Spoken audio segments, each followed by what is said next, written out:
suis entré dans l'immobilier, je me suis dit, purée, je dois faire cette communauté un jour et je dois faire un vrai deal, faire des investissements participatifs à plusieurs, pour unir ses forces, pour faire des deals. Le brevet d'expert, j'ai fait à la Speed School, vraiment top expérience, pourtant en plein Covid, donc vraiment j'ai appris énormément de choses. Puis là, je l'ai appliqué massivement après. Là, je connais rien, ni aux voitures, ni au vin, ni au même. C'est le seul truc qui m'intéresse, l'immobilier. Moi, c'est vrai que j'ai toujours trouvé incroyable que l'immobilier, c'est quand même l'achat le plus important de la vie. Souvent, ça se fait une fois ou deux fois pour accompagner des gens, maximum. Dans le comptage, je suis tombé un peu dedans par hasard, mais je pense que c'est clairement les meilleurs métiers.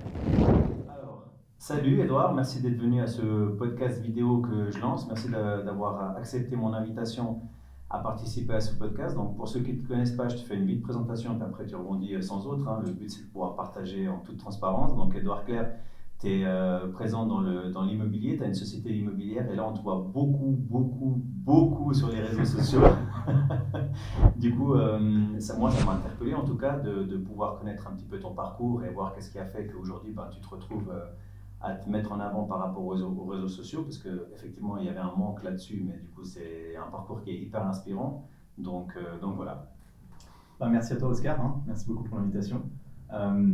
Effectivement, en rapide présentation, donc, je suis actif dans l'immobilier maintenant depuis 6 ans quand même, où je fais que ça à 150%. Et puis effectivement, j'ai lancé la société du coup Inved, dont on va parler un petit peu plus tard, qui est active dans l'expertise immobilière et le conseil, en matière immobilière pure, en Suisse romande. Donc voilà, on a un bureau à Sion et un bureau à Vevey maintenant. Et puis on utilise effectivement les réseaux sociaux massivement. Cool. Voilà. Pour connaître un petit peu ton parcours, tu viens d'où? Tu es né où? Alors, moi je suis né à Sion, en Valais. Je suis valaisan d'origine. J'ai grandi un peu sur la commune de Ninda, donc je la connais par cœur. J'ai appris à skier dans le domaine skiable des Quatre Vallées. C'est là d'ailleurs où j'ai commencé aussi mon parcours dans l'immobilier. Rapidement, oui, j'ai fait un parcours complètement normal en Valais. Je suis toujours resté ici. Et puis là, c'est maintenant justement que je vais me développer sur le canton de Vaud maintenant, parce que professionnellement, on est appelé à être de plus en plus présent sur la Riviera. Et puis notre clientèle, via les réseaux sociaux, est développée un peu partout en Suisse romande, dans les 6 cantons. Donc voilà, c'est pour ça qu'on se déplace un peu là-bas. Excellent. Par rapport aux études, tu les as fait aussi à Sion, dans ton parcours? Alors, ouais, effectivement, donc, en gros, moi j'ai commencé avec un parcours assez différent de la norme dans l'immobilier. Enfin, quoique, j'étais très intéressé par le domaine de la construction assez rapidement. Et puis, j'ai fait un CFC d'installateur électricien avec la maturité intégrée. Et puis, dès que j'ai terminé, je suis parti à l'école d'ingénieur Yverdon. J'ai eu GVD, c'est le bâtiment orange, là, super moche, pour ceux qui connaissent. J'ai commencé l'école là-bas, j'ai fait la première année. J'aimais bien l'école, mais je n'aimais pas les perspectives professionnelles qui suivaient. Donc, entre la première et la deuxième année, juste avant d'entrer dans la deuxième année, j'ai cherché un petit peu des solutions, des opportunités. Et puis, il s'avère que j'ai trouvé justement une opportunité de test en courtage en Valais, courtage immobilier pur, donc rien à voir avec ce que je faisais. J'ai étudié le génie électrique. Donc, je trouvais le domaine passionnant, et ça restait dans la construction. Et je trouvais la construction intéressante, donc l'immobilier parallèlement, du coup, assez intéressant aussi. Mais très très rapidement, je m'intéressais pas plus que ça. Et du coup, je suis tombé un peu là-dedans. J'avais quand même la volonté, je dois dire, de m'orienter plus sur un domaine de vente, parce que au fur et à mesure, dans cette courant de cette première année très technique au final, en génie électrique, j'ai trouvé qu'il manquait la partie commerciale un peu. Donc j'avais comme volonté de toute façon d'essayer de chercher plus, peut-être une orientation future orientée technico-commerciale, ce que je trouvais très intéressant. Et puis au final, il s'avère que j'ai fait cette espèce de test, un stage entre ma première et deuxième année de l'école d'ingénieur. Et je suis tombé accro à l'immobilier. Ça, par contre, c'est toujours inexplicable jusqu'à ce jour. Donc, vraiment, il m'a fallu 24 heures. J'ai trouvé ça extraordinaire. Pourtant, 24 heures, on ne fait pas grand-chose. Et puis, à partir de là, je ne sais pas expliquer pourquoi. Donc, c'est resté. Au final, j'ai rappelé l'école juste avant la rentrée pour la deuxième. J'ai dit qu'il fallait que je décale d'une année, il fallait que je teste un truc entre deux. Et puis là, alors j'ai fait un petit passage en Angleterre 3 mois pour mon anglais. pour faire le C1. Et puis quand je suis rentré d'Angleterre, j'ai fait vraiment que de l'immobilier à 200%, et j'ai enchaîné toutes les formations possibles imaginables. Formation de base, hein, IMOBase, à l'USPI, hein, pour ceux qui connaissent, après des certificats de financement immobilier.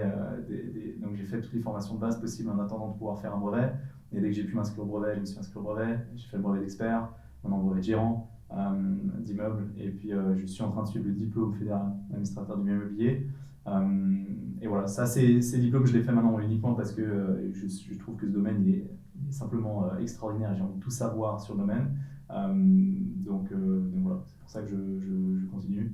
Et puis tout ça, moi, je le fais en parallèle du coup de l'activité Inved. Cool. Alors, j'adore parce que quand je fais les interviews, les gens ils condensent un maximum toute l'expérience professionnelle acquise pendant les années. Mais moi, je vais revenir déjà dans tout ce que tu m'as dit parce qu'il y a des choses hyper pertinentes et il y a déjà quelque chose qui m'interpelle quand même. C'est que on ressent, on va en parler plus tard, mais on ressent déjà dans le contenu médias, réseaux sociaux, etc., qu'il y a cette passion. Et quand j'interviewe un petit peu les gens par rapport à leur parcours, par rapport à comment ils ont créé telle ou telle chose, il y a toujours cette détermination liée à la passion. Parce qu'inévitablement, si tu n'as pas de passion, la détermination elle est compliquée à trouver. Et quand je t'entends parler, on sent cette détermination réelle au moment où tu as compris que c'était ça. Cette détermination, elle ne t'a jamais lâché. Et ça, c'est quand même quelque chose qui est un peu un lien communicant entre tous les gens que j'ai interviewés, où quand il y a cette passion qui commence à naître, il n'y a rien qui peut vous arrêter, quoi. C'est détermination à fond. Donc du coup, si je reprends un petit peu le parcours et ce que tu viens de m'expliquer maintenant, tu fais ton CFC, tu pars en maturité, c'est ça? Une fois que j'ai fait en parallèle. Ça, j'ai fait en Tu parallèle. fais en parallèle, tu fais une année à Yverdon, et au bout d'une année, tu te dis, bah voilà, tu as fait un stage dans l'immobilier. Le stage dans l'immobilier, c'était quoi? C'est le courtage, résidence secondaire, station de ski en Valais. Et ça se fait complètement par hasard. Et puis à partir de là, ça c'était vraiment le point, le pivot Ouais. qui m'a fait rentrer là-dedans et qui m'a fait ne plus jamais sortir du domaine de l'immobilier. Tu recherchais ce côté un petit peu contact humain que tu n'avais pas dans la partie théorie au niveau des études? Ou c'est vraiment pas du tout ça? Tu te dis, bah, il y a peut-être autre chose à faire dans l'immobilier que ce que je suis en train de faire aujourd'hui. Non, c'est vraiment en fait l'approche initiale, c'était s'il y a de la technique pure, mais il n'y a pas de commercial, il n'y a pas de vente, quoi. Et donc je m'étais intéressé à des filiales. D'ailleurs, c'est aussi ça qui m'a fait changer, hein. C'est parce que pendant la première année à la HEG, j'avais cherché des solutions pour que l'année suivante, je rentrais plus dans une catégorie, dans une filière technico-commerciale, hein, comme j'ai dit avant. Et puis j'avais discuté avec le directeur d'une des filières qui je pensais était ça, hein. C'était ingénierie industrielle, un truc comme ça. Et je discute avec lui, je me rappelle très très bien, hein. J'étais allé le voir dans le bureau. Et puis il m'a dit honnêtement, toi tu cherches à faire technico-commercial parce que c'est vraiment ça que je voulais. Et puis il me dit franchement, pour faire ça, c'est plutôt tu termines ce que tu fais maintenant, tu fais de la technique pure là, pendant 20 ans, et quand tu connais le produit par cœur techniquement que tu pourrais vendre, ensuite tu fais technico-commercial. Je me suis dit, purée, mais moi est-ce que j'ai vraiment envie de faire 20 ans, un truc que j'ai pas trop envie de faire, pour qu'après enfin je puisse faire technico-commercial, quoi. Et du coup je me suis dit non. Et en fait l'immobilier après c'est venu un peu greffé comme ça par hasard, vraiment en fin d'année. Et puis même pendant l'été entre la première et la deuxième. Et puis c'est là que je me suis dit, bon, c'est de la vente, c'est plus commercial, pourquoi pas, il faut que je teste, quoi. Et j'ai testé après, voilà, c'est le domaine en soi qui m'a vraiment intéressé. C'est pas la vente, hein, c'est l'immobilier. C'est le tout en général. Ouais. La vente, c'est qu'on est d'accord, hein, pour ceux qui ne connaissent pas l'immobilier, la vente c'est une minime partie de toutes les branches qu'il y a dans l'immobilier, surtout que tu dois quand même connaître passablement de domaines différents, d'axes différents dans l'immobilier. On va en revenir par rapport à tes formations. Et du coup, tu demandes à repousser la deuxième année, donc pour avoir une année entre deux, et tu pars étudier l'anglais. C'était pour toi quelque chose qui était nécessaire pour justement aller dans l'immobilier ou avec une vision à l'immobilier ou pas du tout? Non, ça c'était purement d'un but de géolocalisation, hein. C'est parce que non, c'était avant, c'était pour le business. Okay. C'est juste parce que j'étais en résidence secondaire et du coup j'avais affaire à des Suisses allemands, à des Hollandais, à des Italiens, à des Allemands, à des Anglais. Et du coup il fallait juste que je maîtrise mieux l'anglais, c'est tout. Ouais, il y a quand même eu une volonté de développer fortement la langue, parce que partir 3 mois, c'est pas non plus tout le monde, tu sais. Et c'est toujours, je m'intéresse toujours à ce côté où d'autres, à ta place, qu'est-ce qu'ils auraient fait, tu vois? Si moi je me mets à ta place, est-ce que réellement je pars 3 mois pour apprendre l'anglais ou est-ce que je suis des cours et puis je reste dans ma zone de confort? Parce que partir du pays, apprendre l'anglais ailleurs alors qu'on parle pas l'anglais ou on a que des petites bases, c'est quand même sortir de sa zone de confort et se mettre un challenge qui est assez intéressant. Donc ça, c'est déjà quelque chose qui note déjà une certaine détermination, encore une fois. Donc du coup, tu apprends l'anglais et quand tu reviens d'apprendre l'anglais, dans cette année de transition que tu prends, quand tu reviens d'apprendre l'anglais, c'est quoi la prochaine marche? C'est quoi que tu mets du coup? Ça, c'est quand j'ai été en Angleterre. Alors, bon, là-bas, par contre, j'ai focus sur l'anglais. Hein. C'est clair que j'avais comme objectif de faire le C1. D'ailleurs, c'est marrant pour la petite anecdote.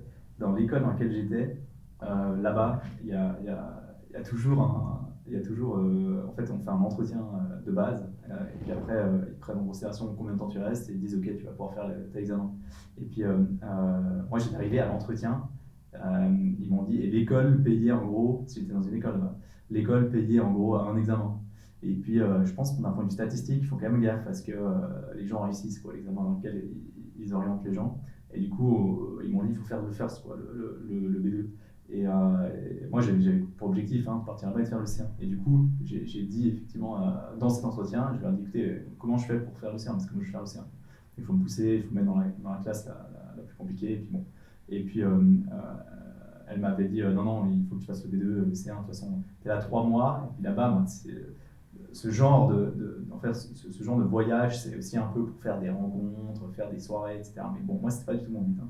Et le problème, c'est qu'il y a plein de francophones, tu vois, tu peux vite partir dans tous les sens. Et du coup, je lui ai dit non, bah, alors il faut me faire les 2 examens. Et du coup, j'ai fait le first et j'ai fait l'advanced à 5 jours près. Donc c'était assez marrant. Mais bon, du coup, j'ai réussi les deux, effectivement. Et puis ouais, là-bas, j'étais parti pour me focaliser là-dessus. Ouais. Et quand je suis revenu, en parallèle, du coup, quand j'étais là-bas, j'ai commencé à m'inscrire à toutes les formations possibles en immobilier. Donc ça a été Immobase. Dès que je suis rentré, j'ai commencé la première session possible.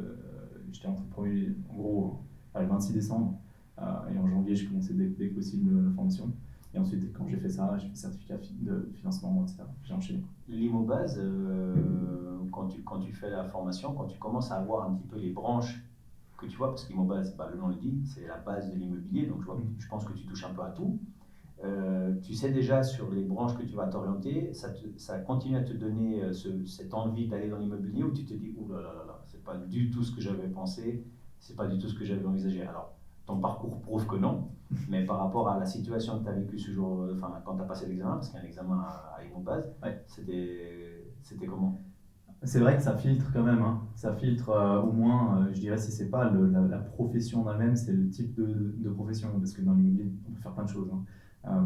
Donc oui, là, c'est là que je me suis dit, par exemple, la gérance d'immeuble, c'est pas ce qui m'excite le plus. Quoi. Donc effectivement, ça a commencé à trier à ce moment-là, mais c'était un peu trop tôt. J'avais fait, je sais pas, normalement, il faut 1 an d'expérience, mais j'ai pas du tout fait 1 an. Hein. J'ai fait peut-être 4 mois. Et donc, j'avais pas assez de connaissances encore par rapport à ça. Mais après, du coup, je suis resté dans le courtage, maintenant plutôt expertise. Et puis, donc tu fais Immobase, tu réussis Immobase, et à la suite d'Immobase, tu es engagé dans une société. Comment tu continues à faire les services? Parce qu'il me semble qu'il y a quand même des prérequis par rapport aux examens. Ils te disent, ton expérience, alors Ouais. tu disais 4 mois, mais il faut être dans une branche déjà pour pouvoir t'inscrire. Donc, du coup, c'est quoi la suite après Immobase? Ouais, bien sûr. Non, en fait, là où j'avais commencé ce stage, hein, justement, entre la première et la deuxième, j'ai continué là-bas, dans la société en question. Okay. Et puis, j'ai continué à bosser là-bas. Quoi. Donc, j'ai continué le courtage à 100%.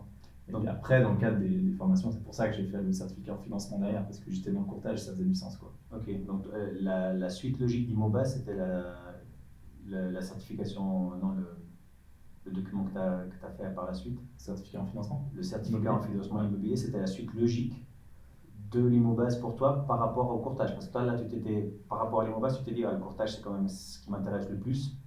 Et du coup, tu t'es lancé là-dessus, puis c'était la suite logique où il y avait... Ouais. Le courtage, je suis tombé un peu dedans par hasard. Hein. Et puis, mais je pense que c'est clairement un des meilleurs métiers hein, si on est vraiment intéressé par l'immobilier pour commencer. Parce que en courtage, si tu es vraiment curieux, tu peux apprendre beaucoup de choses. parce que tu as contact avec tout le monde, hein, autant les gérants, les administrateurs, les notaires, les avocats, les banques. Enfin, donc il y a contact avec beaucoup de monde, du coup c'est très très intéressant pour les curieux. Malheureusement le métier fait qu'il y a beaucoup de gens qui sont là vraiment uniquement pour des raisons pécuniaires et donc qui s'en foutent complètement du métier. C'est dommage, ça donne une mauvaise image du courtage qui pourtant est un super métier. Mais bon voilà. Et puis effectivement après moi le certificat de financement immobilier c'était juste, il fallait continuer d'apprendre dans la branche. Et puis c'est pour ça que j'ai fait, après j'ai enchaîné hein, des petites formations comme ça en attendant de pouvoir faire le brevet fédéral, quoi. Mhm. Le, je te rejoins par rapport à, bon, c'est pas une nouveauté, mais je te rejoins par rapport au monde du courtage et puis l'image que les gens ont des courtiers. Moi, j'associe un peu l'image des courtiers à ces assureurs qui t'appellent par téléphone et puis qui veulent te démarcher, etc. Ça fait un peu, je viens que pour prendre ton argent et puis je t'amène rien forcément au niveau de plus-value et de qualité. Et par contre, souvent, parce qu'il y en a quand même il y a beaucoup de courtiers autant de courtiers qu'il y a de sociétés immobilières, hein, ça c'est sûr. Et si tu commences avec une, deux, trois expériences négatives, bah, tu te dis, mais finalement, les courtiers, à part vouloir me prendre de l'argent, ils ne vont pas m'amener beaucoup de choses plus importantes que ça. Mais du moment que tu tombes sur je dirais pas un bon, parce que s'il est passionné, il aime ce qu'il fait, forcément il sera bon parce qu'il va comprendre tes besoins, il va vouloir t'aider, donc du coup, automatiquement, ça sera un bon. Et du coup, effectivement, je te rejoins qu'on a une image, quand je dis on, c'est nous, ceux qui sommes acheteurs, L'être humain de ou manière l'être générale. humain, ouais, exactement, on a une image qui est quand même assez négative. Et je trouve que c'est quand même intéressant de voir qu'il y a quand même des gens qui sont humbles et qui ne sont pas juste intéressés Ouais. par le gain. Donc, Ce que je te rejoins j'essaie de par là. pousser un petit peu d'ailleurs, hein, la formation à travers mes vidéos. Hein. Souvent on me demande hein, comment commencer dans l'immobilier. J'essaie de pousser toujours les gens vers la formation, hein. Vers le SPI, vers la suite, en disant toujours le courtage c'est génial, c'est un très très bon point d'entrée pour les gens. C'est très dur comme métier, parce qu'on pense hein, justement à ces guignols qui viennent récupérer des sous et qui partent. Mais en soi c'est beaucoup plus compliqué et ça demande beaucoup d'énergie, mais c'est un super métier pour vraiment pour comprendre comment ça fonctionne l'immobilier. Ouais. Tu finis tes formations, donc tu fais ta certification, tu l'obtiens, et la suite, du coup, tu parlais que tu as pris une année entre la première et la deuxième année d'études, là où tu étais à Gardon. Tu fais cet entre-deux, là, tu fais tes IMO-bases, etc. À un moment donné, il faut dire que tu arrêtes, que tu vas plus faire les études, ou tu finis quand même. Non, bah là je fais ces cours de base et puis ensuite après en 2020, hein, si je ne me trompe pas, 2020, ouais, novembre 2020, je commence justement le brevet d'expert. Donc dès que j'ai eu suffisamment de temps, dès que j'ai eu suffisamment d'expérience pour pouvoir le commencer, parce qu'il faut une expérience minimum. Oui. D'ailleurs c'est marrant parce qu'il y a une des deux écoles, il y a deux écoles en immobilier en Suisse romande, hein, grosso modo. Il y a une des deux écoles qui a refusé ma candidature pour le brevet, parce qu'il m'a dit ouais, pas assez d'expérience dans le domaine. L'autre qui m'a accepté, j'ai fait le brevet dans l'autre. Et puis après, quand j'ai terminé le brevet dans l'autre, bah, je suis retourné dans la première école pour tester les deux. Hein. Je voulais absolument tester les deux, surtout via les réseaux sociaux. On m'a tellement posé de questions sur les deux écoles. Je me suis dit, bon, bah, je teste les deux, comme ça je pourrais dire à tout le monde, j'ai fait un brevet dans chaque, je sais comment fonctionnent les deux écoles. Enfin, et du coup, c'était assez marrant. Mais bah, en fait, quand j'ai fait ces formations de base, et puis entre ces moments-là où j'ai commencé le brevet, ben, d'ailleurs j'avais une petite pause, un style 3 mois, je crois. Et là, j'ai glissé la patente, j'ai fait la patente en Valais pour pouvoir ouvrir un restaurant. Alors pourquoi j'ai fait ça? C'est très très simple. Hein. Je sais que d'ailleurs ça fait marrer les gens, mais c'est uniquement parce que je me suis dit, ah, je suis dans l'immobilier, je sais pas combien de temps, enfin, je suis convaincu par ce domaine, hein, donc je vais certainement faire ça jusqu'à ma mort. Peut-être qu'à un moment donné, c'est possible que je me retrouve à acheter un local commercial, j'en sais rien, et que peut-être ça peut me sauver la vie. Et du coup, je me suis dit, bon, maintenant j'ai 3 mois à rien faire, là, je paye 1500 balles, je crois, c'est ça le programme que tu peux faire en ligne. Et du coup, j'ai suivi les cours en ligne, j'ai fait l'examen, et maintenant j'avais pas temps, donc je peux ouvrir un bar ou un restaurant en Valais quand je veux. J'ai pas du tout l'intention de le faire, mais je me suis dit, si un jour il fallait que j'achète un établissement public et qu'il faut y mettre une patente, c'est peut-être ça peut me sauver la vie, quoi. Donc bon, voilà, ça c'était purement un investissement sur le long terme, mais c'était pas très utile, hein, j'ai pas appris grand-chose. D'ailleurs, pour tous ceux qui se demandent si ça vaut la peine de faire ça, franchement, c'est pas compliqué. Donc, faites-le si vous hésitez, parce que c'est pas très compliqué. Et puis après, j'ai fait le brevet. Et là, super expérience. Le brevet d'expert, je l'ai fait à la Speed School, vraiment top expérience. Pourtant, plein Covid, donc pleine pandémie, on a dû attendre 6 ou 8 mois pour se rencontrer, toute la classe, parce qu'on faisait que à distance les cours. Mais là, je me suis focalisé là-dessus, et là, j'ai appris vraiment beaucoup de choses, quoi. En fiscalité, en juridique, en évaluation immobilière, analyse de deal. Vraiment, j'ai appris énormément de choses. Et puis là, je l'ai appliqué massivement après dans tout ce que je fais. Et j'étais très content avec ce brevet, quoi. D'ailleurs, je le recommande à n'importe qui. C'est clairement, je pense maintenant, pour avoir fait le brevet d'expert, le brevet de gérant, le diplôme d'administrateur, c'est clairement le brevet le plus intéressant. Ok. Par rapport à ce brevet que tu as vécu à distance, maintenant avec le recul, c'est quand même compliqué de faire à distance et de ne pas avoir le partage humain que tu peux avoir dans la salle, et puis que tu peux partager un petit peu les expériences et puis communiquer avec les autres. C'est pas compliqué de suivre les formations à distance. Tu n'as pas tendance à un peu t'oublier quand tu es en distance, tu as ton ordinateur, tu es en train d'être formé, et puis tu dois lever une main dans le cours pour pouvoir, pour autant que le prof le voie et pour que tu puisses communiquer avec. Du coup ça casse un petit peu cette spontanéité que tu pourrais avoir en direct. C'était compliqué ou ça va? Non, franchement, ça va. Ça demande la discipline. Mais là, on était tous dans le même cas, donc ça va. On était tous à distance. Le problème, c'est quand c'est hybride. Quand c'est hybride, c'est plus compliqué. Quand il y en a qui sont à distance, il y en a qui sont en live. Mais là, dans ce cas, typiquement maintenant, on fait à travers le diplôme, je fais souvent des cours à distance, et c'est vrai que tu es quand même vite interrompu par un call ou un mail, donc tu es vite distrait. Mais non, sinon ça allait. C'était plein Covid, je veux dire. Il n'y avait que ça à faire de toute façon. Donc du coup, tu finis ton brevet, tu le réussis, et tu es toujours dans la même entreprise que tu me parlais au début? Non, alors là, c'est là qu'il y a tout qui change.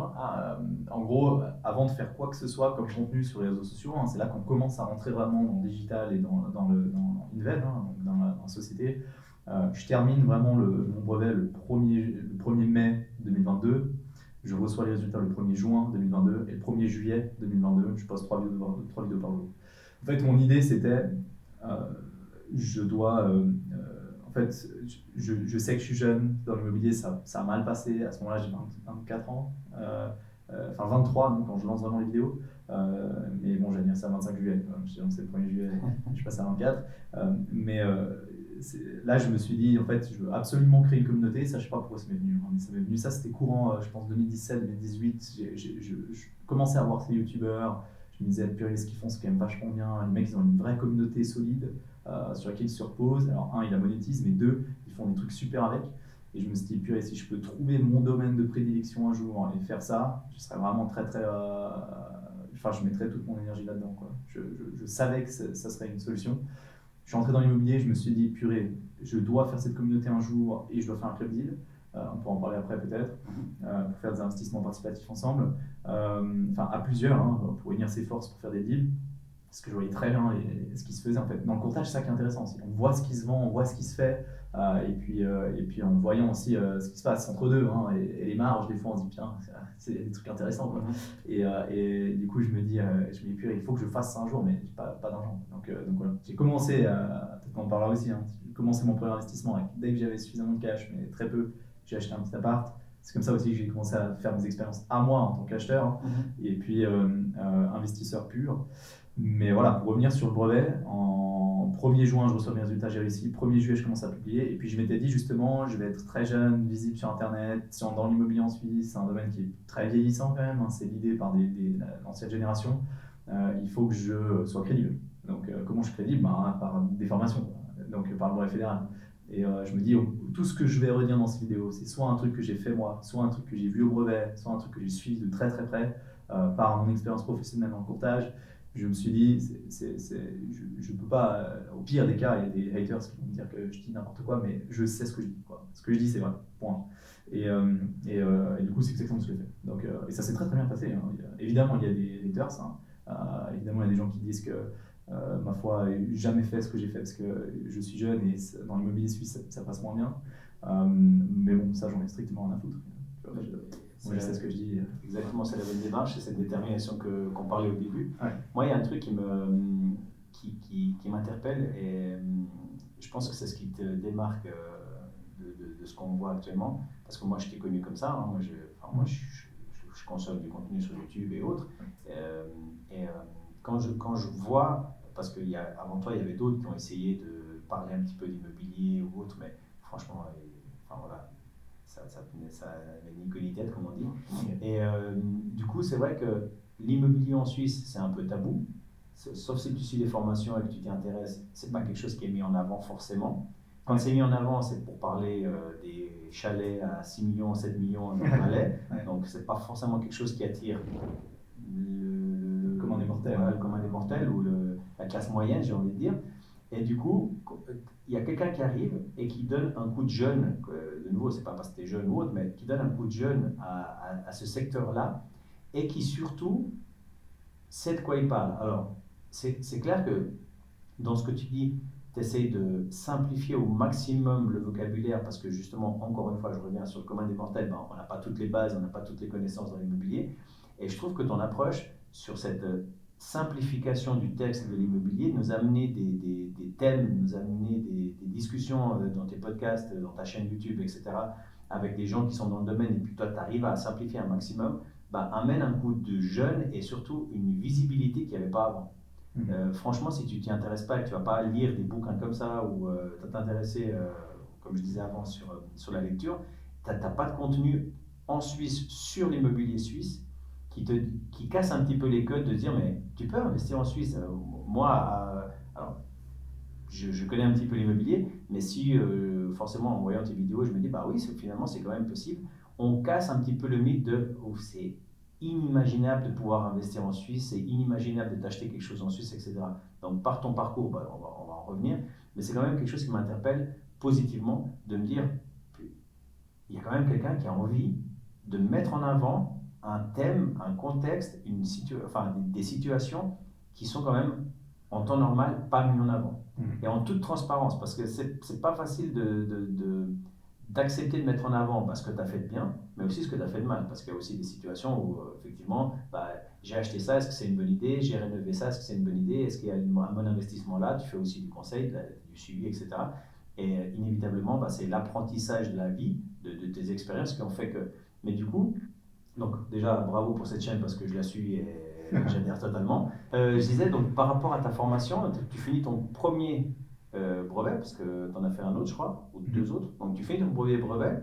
Et à quel moment tu te dis, c'est quoi la suite? Comment tu envisages la suite? Parce que oui, tu obtiens ton brevet, puis la logique, encore, je reviens souvent sur ça parce que les gens aiment bien rester dans leur zone de confort, puis pas forcément sortir de cette zone. La logique veut, voilà, j'ai mon brevet, hop, je me mets dans une entreprise, je me mets en pratique, j'acquiers de l'expérience, puis je verrai ce qui arrive, tu vois. Ouais. Tu as une vision assez claire? Ouais, non, c'était super clair. Franchement, parce que là, pendant le brevet, j'étais dans le courtage, et plus le temps passait, plus je connaissais de choses, plus j'apprenais de choses, et moi je me suis rendu compte que vraiment, dans ce brevet, on apprend beaucoup de choses, quoi. Si on le suit vraiment, si on le dévore vraiment, il est incroyable. Et du coup, c'est là que ça m'a fait tilt. Je parlais avant de la communauté, d'un domaine de prédilection, une passion que j'aurais, dans laquelle il fallait que je crée cette communauté sur Internet. Et là, c'était une évidence, quoi. J'ai commencé à suivre ce brevet, on parlait de mes investissements, parce que là, j'avais commencé à acheter vraiment, et puis du courtage. Là, je me suis dit, purée, c'est évident, dès que je termine ça, je commence à publier. Et d'ailleurs, ça a choqué, premièrement, les gens qui étaient dans le brevet avec moi, quoi, mes confrères du brevet, parce que eux, en fait, il faut savoir que du coup, de manière générale, c'est plus âgé, hein, le brevet, surtout le brevet d'expert, hein, c'est un peu plus âgé normalement.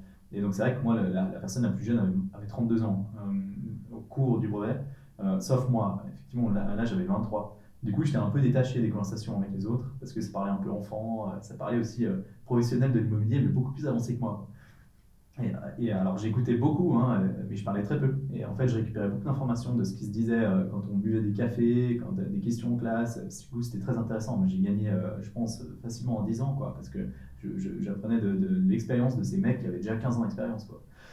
Et en prenant ces infos, mais je parlais du coup très très peu. En plus, on était de base initialement sur Zoom. Après, on s'est vu en classe. Les sanctions étaient, enfin les restrictions étaient relevées là, du Covid. Donc, on a commencé à se rencontrer. Là, j'ai rencontré trois valaisans super sympas avec qui on s'est très très bien entendu pendant tout le brevet. Mais voilà, mais pareil, les trois, 33 ans, vraiment même situation, un peu dans le même, enfin, un peu dans le même contexte, même région, donc ils étaient très très liés les trois, et moi j'étais un peu là, électron libre quoi, au milieu dans cette classe, vraiment électron libre pur. Et je récupère beaucoup d'informations, mais je parlais très très peu, et du coup personne ne me connaissait vraiment. Et après, je commençais à publier massivement sur les réseaux. Et c'est là que tout le monde a commencé à voir, parce que ça a vite pris, hein, les réseaux. Et du coup, là, c'est vrai que lui m'avait écrit, plusieurs m'avaient écrit, hein, parce qu'ils étaient ils étaient très surpris que je fasse ça, que je me mette en avant comme ça sur Internet, parce que c'est pas du tout comme ça que j'étais initialement. Mais moi, en fait, la raison pour laquelle j'ai fait ça, c'était clair. Hein. Je voulais créer une communauté dans l'immobilier en tablant sur ma génération et intéresser ma génération à l'immobilier, qui est très peu intéressée par l'immobilier parce qu'elle est très peu concernée, parce que c'est pareil inaccessible. Et je me suis dit, je commence à publier 3 vidéos par jour pendant 10 ans, et si en 10 ans il se passe rien, j'arrêterai quoi. Et parce que je tapais vraiment sur ma génération. Et ma génération qui avait 24-25 ans devrait être normalement, logiquement intéressée par l'immobilier à 35-40. C'est là où on commence à s'intéresser à l'immobilier en Suisse. Et puis la première acquisition, un âge moyen pour la première acquisition en Suisse, c'est 46 ans. Donc voilà, ça fait quand même qu'on ne s'intéresse pas trop à ça avant 35. Mais pourtant, ce que je disais sur les réseaux, ça a vite quand même attiré pas mal de monde. Et en 6 mois, il s'est passé tellement de choses que voilà, j'ai vite laissé tomber mon idée de s'il se passe rien en 10 ans, j'arrête. Donc j'ai continué et voilà. Tu es venu surtout mettre un coup de pied dans la fourmilière, c'est-à-dire que en plus de ton projet de base qui était de simplifier au maximum l'immobilier et puis de faire en sorte que les jeunes s'intéressent à ce domaine-là, c'est qu'il y a en plus les plus âgés qui sont intéressés, parce que moi j'ai 43 ans, donc je vois ça m'intéresse, parce que encore une fois, il y a de la transparence, il y a une mise en avant, il n'y a pas peur de discuter, il n'y a pas peur d'aborder des sujets qui sont un petit peu peut-être moins mis en avant dans toute situation. Et c'est ça qui fait en sorte, en fait que ça prend assez rapidement, j'imagine, et du coup que c'est hyper intéressant pour toi. Mais du coup, tu as ton brevet, tu décides de lancer une communauté, ce qui est déjà un mot fort, parce que en temps normal, c'est je lance un truc, puis je verrai ce qui se passe. Et là, ta première intention, c'est pas je lance un truc et je me mets en avant, c'est je lance un truc pour développer une communauté. Puis après, advienne ce qu'il advienne. Et du coup, ça, c'est déjà une stratégie qui est hyper intéressante. Et t'as pas peur, il n'y a pas de crainte de te mettre en avant, de te voir, de t'écouter, de dire que ça va faire un flop, au pire, comment tu prends un petit peu la situation de dire je me mets dans les réseaux et comment les gens vont me percevoir, parce que ta famille, tes amis, tout ton entourage, ils vont se dire mais il fait quoi, Edouard, il a pété un câble ou quoi? Ouais. Non, strictement rien à foutre. Franchement, j'adore en parler bon français. En gros, je savais ce que je faisais, très clairement. J'ai pas fait ça au hasard. Hein. Et du coup, c'est simple. Je me rappelle par contre, hein, genre 4e vidéo, évidemment, c'est tes potes qui m'ont en premier. Hein, parce que tes potes, ta famille, tes contacts sur ton téléphone, parce que c'est eux qui sont targetés par l'algorithme en premier. Donc, et c'est les gens de ta région. Donc clairement, je me rappelle d'un pote qui envoie une capture d'écran sur un groupe. On est tous ensemble, c'est une série de potes, il dit putain, regardez ce que j'ai vu sur internet. Et c'était moi qui faisais une vidéo. Quoi. Et les vidéos au début ridicules, quoi. Pas de micro avec mon téléphone, et généralement c'est random, les sujets ils sont pas vraiment calculés. Je veux dire, je crache de l'info, on verra ce que ça donne. Quoi. Et voilà, mais ça m'avait fait marrer, mais vraiment strictement rien à foutre. Quoi. En fait, autant des haters de l'extérieur que des gens de mon entourage. De toute façon, je fais ça pour 10 ans, donc bon, je me suis dit au pire, il se marre au début, quoi. Puis après, voilà, s'il se passe rien, j'aurais testé ça pendant un moment, puis tant pis. Et puis s'il se passe quelque chose rapidement, tant mieux. Peut-être qu'ils m'encourageront, peut-être qu'ils s'en foutront, quoi. Et basta. Mais clairement, non, ça, en fait, l'image que les autres ont de moi, je me fous complètement. Parce que moi, j'ai fait ça pour moi, hein. J'ai fait ça pour la communauté, je ne l'ai pas créé. J'ai fait ça pour ma carrière en gros. Hein. Je savais ce que je faisais. Quoi. Et pour l'immobilier en Suisse romande de manière générale. Donc si je peux propulser ce domaine et puis intéresser des gens à ce domaine, où il manque des gens hein, aussi accessoirement dans l'industrie, en tout cas des gens formés, je le fais avec grand plaisir. Quoi. Voilà. Donc vraiment, ça m'a jamais impacté du tout. Et je me suis dit, c'est quoi le risque? C'est quoi le risque? C'est comme maintenant. Je prends beaucoup de risques dans ce que je fais. Clairement, j'investis beaucoup, je ne garde pas d'argent, que ce soit dans l'immobilier ou dans le business, dans ce qu'on fait. Tout l'argent que je génère, au final, je le remets dans la structure. À titre privé, je n'ai rien, je ne garde rien. Simplement parce que le risque, c'est quoi? Le risque, c'est que je perds tout. Et alors, si je perds tout, tout ce que j'ai appris maintenant en 2 ans, clairement, je pense qu'en 20 ans, j'aurais jamais appris ça si je n'avais pas fait ce que j'ai fait. Donc ça, je le garde de toute façon. Et au pire, ma foi, je retourne chez mes parents et puis je repars à zéro. C'est pas grave. À mon stade, j'ai 25 ans, j'ai pas de charge, j'ai pas de famille, j'ai pas d'enfants, j'ai pas de contraintes. Juste, je mets tous les œufs tous les œufs dans le même panier. Mais il y a quand même, parce qu'il y a d'autres gens qui sont dans ta situation et qui pourraient faire la même chose. Pas dans l'immobilier, je parle de quelque chose qui leur passionne, qui pourraient faire la même chose et qui inévitablement ne le font pas. Et du coup, j'aime cette analyse que tu as de dire finalement je m'en fous de ce que les gens pensent parce que bon, on est d'accord que et ton entourage et ta famille, tes amis, etc. S'ils te font des commentaires, à la base de la base, c'est de la bienveillance, c'est qu'ils ne veulent pas que tu te plantes, ils ne veulent pas que tu prennes quelque chose de risqué, etc. Ou alors c'est simplement parce que eux n'oseront jamais franchir le pas de faire quelque chose, je parle encore une fois pas dans l'immobilier, et qu'il y a quelqu'un dans leur entourage qui sort de ce milieu-là et qui fait quelque chose de différent. Encore une fois, si je prends mon exemple à moi, qui ne suis pas du tout créateur de contenu ou autre, mais que par la force des choses, j'ai envie de m'intéresser au parcours des gens en Suisse, je vais me mettre en avant, je vais me filmer, je vais m'écouter. C'est pas naturel de se filmer. Au début, comme tu dis, tu te filmes avec le Natel, tu n'as pas forcément des micros, t'as pas, etc. au niveau du matos, mais on n'attend pas le bon moment. C'est-à-dire que, parce que si tu attends le bon moment, finalement, aujourd'hui, tu n'aurais toujours pas lancé ta chaîne, tu n'aurais toujours rien fait parce que tu aurais attendu d'avoir le meilleur matos, le meilleur micro, le meilleur contexte, etc. Et je trouve bien, voilà, il n'y a rien de plus enrichissant que l'expérience que tu as eue du moment où tu t'es lancé, où tu as appris de tes erreurs et que tu as rectifié au fur et à mesure pour atteindre le niveau que tu as atteint aujourd'hui. Au niveau du contenu, c'est compréhensible, c'est direct, il n'y a pas de fioriture, il n'y a pas de... Enfin voilà, on comprend très vite ce qu'on veut comprendre quand on t'écoute. Et du coup, je trouve ça vraiment hyper pertinent. Du coup, tu disais, la communauté avance hyper vite. Entre la fin de ton brevet, tu décides de lancer ta chaîne YouTube, enfin tes podcasts et tes contenus sur l'immobilier. À quel moment tu décides de créer ta société? Parce que là, entre deux, il y a quand même passablement de choses qui se sont passées. Parce que il faut savoir que ton créateur de contenu, tu y es encore. Mais entre deux, tu as fini ton brevet, tu as quand même créé une société.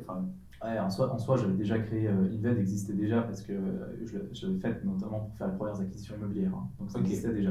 Mais c'était une société qui servait à acheter de l'immobilier. Qui était pour toi, oui. Donc voilà, donc rien à voir. Et après, j'ai utilisé ça qui était Inved SARL, que j'ai transformé en SA maintenant, mais qui était vraiment qui servait à faire des petits achats immobiliers. Et puis au final, après, j'ai utilisé ça pour continuer pour lancer vraiment les services de la société. Pour l'activité liée aux réseaux sociaux. Donc voilà, c'est parti de là. Et puis ta société, donc Inved, qui devient vraiment une société, parce qu'au début, comme tu dis, tu le prends pour investir pour toi, mais après, tu fais tes brevets. Tu commences du coup avec quelle branche, quel secteur dans ton entreprise, une fois qu'elle devient vraiment une entreprise? Avec Inved, ouais, alors c'est de l'expertise immobilière pure. Ok. On fait de l'expertise immobilière à 100%, donc en fait je lance aussi les vidéos pour ça, pour se donner de la visibilité, parce que si on n'est pas visible, il n'y a personne qui bosse avec nous, ils ne savent pas qu'on existe. Donc juste être visible pour commencer à faire des expertises. Effectivement, ça commence à arriver, il y a des gens sur les réseaux qui me posent des questions, qui me demandent des services. Et puis après, mais je fais que de l'évaluation, que de l'expertise. Et puis après, on m'a tellement demandé une plateforme de formation, d'information pour consolider cette communauté un petit peu, mais ça c'est venu à travers la communauté, vraiment des messages privés, des appels, des échanges que j'ai eu avec les gens, où là j'ai lancé justement ces plateformes de formation en ligne, donc où les gens ont un accès à la plateforme, et après ils font partie de cette communauté, ils échangent tous les jours. Aujourd'hui on a plus de 1000 personnes, donc 1100 personnes là. Les gens échangent tous les jours, donc c'est génial. On a vraiment créé une communauté superbe en Suisse romande par rapport à ça. Je n'ai pas honte de le dire parce que vraiment elle est bien, quoi. vraiment elle est top. Et je vois, on échange sur Discord. Tous les jours, il y a des messages qui partent dans tous les sens. Les gens se répondent entre eux, ils vont boire des cafés ensemble. Enfin, je trouve ça incroyable. Des gens qui sont intéressés par la même chose, par l'investissement immobilier, qui ont investi ou qui n'ont pas forcément investi, ou des gens qui ont investi, qui donnent des conseils aux autres, et qui s'entraident. Et maintenant, ils se voient. Et il y en a qui investissent ensemble. Enfin, je trouve ça extraordinaire, quoi. Et voilà. Et puis donc, on est passé de expertise un peu à cette plateforme pour la communauté. Et puis ça s'est développé aussi en conseil personnalisé, parce qu'évidemment, les gens m'ont demandé des informations plus poussées. Ils m'ont demandé que je les suive sur leur projet à eux. Puis donc ça s'est développé. Donc maintenant, Invest, c'est ça, hein, c'est de l'expertise immobilière pure, évaluation de biens immobiliers. On a la plateforme de formation en ligne et puis on a l'accompagnement personnalisé où je suis directement le projet des gens. Expertise immobilier, pour celui qui n'est pas connaisseur, c'est quoi? Ça consiste en quoi? C'est l'évaluation économique d'un bien immobilier, combien vaut la maison, l'immeuble, à l'industriel, le terrain, etc. Donc voilà, c'est purement ça. Et ça, c'est que des particuliers ou il y a aussi des entreprises qui viennent te solliciter par rapport à cette expertise? Oui, alors nous, on s'est spécialisé un peu malgré moi dans le B2C par la visibilité sur Internet, mais c'est clair que ça se fait aussi beaucoup. Moi, il y a des notaires, avocats, courtiers, des banques. Donc voilà, il y a plusieurs acteurs quand même qui ont besoin d'évaluation.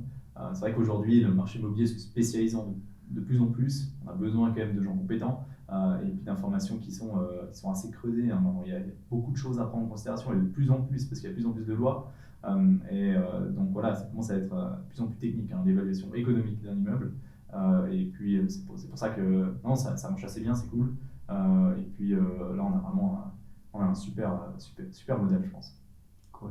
Mais je disais, par rapport à la formation que tu as créée, c'était parce que tu as décelé qu'il y avait un besoin sur les réseaux par rapport au retour que tu avais de cette communauté que tu étais en train de créer. Parce que, encore une fois, s'il y a une demande de formation et si tu avais autant de gens qui te posaient des questions par rapport au contenu immobilier, je reviens encore, c'est que c'est encore une fois trop secret le monde de l'immobilier. Du coup, comment tu décides, toi, de lancer une formation? Puisque tu t'es dit, parce que j'essaie de me mettre à ta place. Je dis, bon, moi je crée du contenu de qualité. J'essaie d'être le plus transparent possible. J'amène un maximum d'informations. Pourquoi je vais partir sur une formation qui va me prendre du temps, qui va demander un support, qui va demander un investissement supplémentaire par rapport à ce que je suis déjà en train de faire maintenant, alors que je suis déjà en train de donner des informations pertinentes sur le domaine. Et si on me pose une question, finalement, je peux refaire une vidéo pour répondre à cette question et partager encore davantage. Donc, quel était pour toi cette réelle nécessité de faire cette formation et venait combler quel besoin? Ouais. On m'a posé la question souvent de faire ce programme, c'est pour ça que je l'ai fait au final. Il y avait plusieurs raisons. Un, c'était vraiment consolider la communauté. Deux, c'était aussi, il y avait une vocation quand même de club deal sur le long terme, on pourra en parler plus tard, peut-être.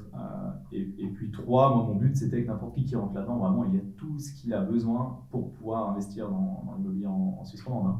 Donc, et clairement il a tout ce qu'il a besoin. On a mis en place un truc sympa, quoi. On a quand même 13 intervenants, tous professionnels de l'immobilier diplômés à travers la Suisse romande, qui sont dans le programme. Ça veut dire que ce n'est pas que moi, c'est 13 professionnels à travers toute la Suisse romande.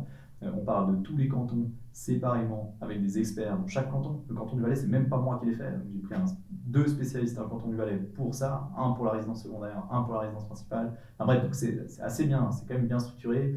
Dans ce programme, il y a l'accès à toute la communauté, il y a une liste de contacts partout en Suisse romande. Enfin bref, on est allé le plus loin possible pour vraiment que ce soit complet. Ouais. Donc voilà. Après, le but c'est pas de la vendre ici maintenant, mais j'ai fait clairement de base parce qu'on m'a demandé. Ouais, mais tu vois, si je reprends encore, c'est fou parce que tu aurais pu très bien te faire un petit truc basique de formation, info que tu télécharges, tu payes, etc. Et tu as été plus loin, tu as été te mettre en contact avec des professionnels pour donner un maximum de contenu de qualité. Donc ça montre encore cette passion et cette envie que tu as d'amener des informations et puis de développer cette communauté qui est un petit peu, de nouveau, moi je suis assez inculte au niveau de l'immobilier en Suisse, mais d'amener un petit peu encore cette connaissance et approfondir cette idée-là.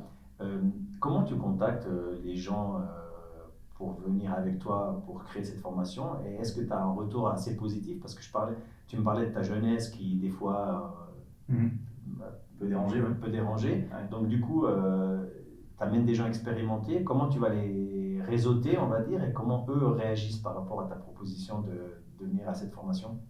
En fait, c'est simple, hein. Il faut se rendre compte que je pense aussi que j'ai gagné 10-15 ans en contact dans l'immobilier en Suisse romande, hein, grâce aux réseaux sociaux.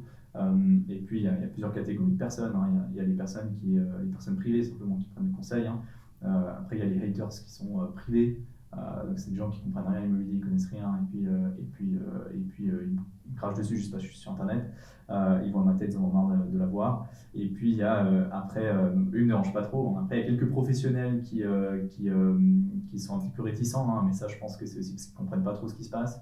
Ce qui est dommage, hein, mais voilà, où je sais pas s'il y a de la crainte, ou j'en sais rien de ce que je fais, aucune idée.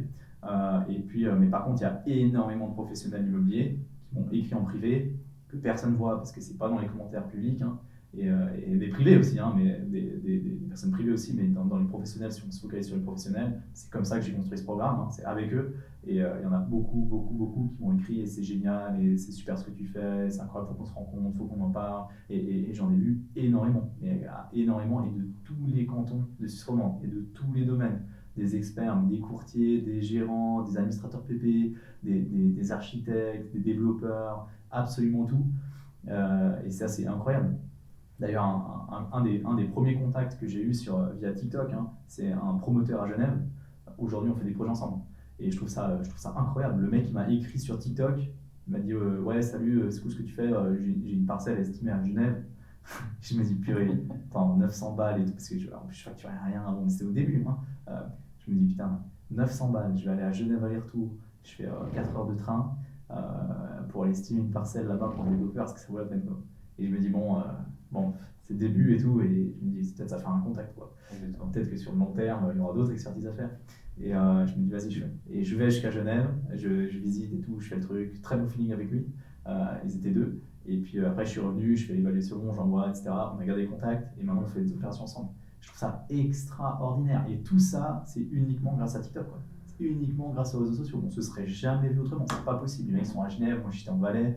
Il n'y avait aucun autre moyen qu'on finisse par faire ça ensemble. Et en fait, ça s'est multiplié partout, et c'est ça qui est incroyable. Et le réseau, c'est le plus important dans l'immobilier. Bon, clairement, le réseau, je pense que j'ai pu quand même l'accélérer massivement grâce à la visibilité, mais c'est pas visible des gens. Et c'est pour ça que voilà, parce qu'il faut toujours se dire que c'est pour ça que tu parlais avant de qu'est-ce que je pense de ce que les autres pensent de moi. Je m'en fous complètement. Et puis il faut se dire que quelqu'un qui m'insulte en commentaire sous une pub sur Facebook, il faut se rappeler que c'est rarement un CEO d'une grosse multinationale, hein. C'est quelqu'un qui a le temps d'aller insulter des gens en commentaire sur des pubs Facebook. C'est rarement des gens très très pertinents, hein. Donc très très importants. Donc voilà. Il y a deux choses qui m'interpellent, c'est que oui, on parle dans l'immobilier que pour pouvoir percer dans l'immobilier, il faut développer ton réseau. Je ne parle pas de réseaux sociaux, je parle de réseau, il faut développer ton réseau. Et à l'ancienne, c'était, voilà, je bois un café avec lui, je bois un café avec l'autre, je donne ma carte, je garde contact, et puis il te fallait 10 ans pour créer un réseau de 20 personnes sur qui tu pouvais t'appuyer. Aujourd'hui, avec les réseaux sociaux, bah justement, tu perces un peu plus vite, c'est-à-dire que tu casses un petit peu ces croyances qu'on avait à l'époque par rapport à l'immobilier.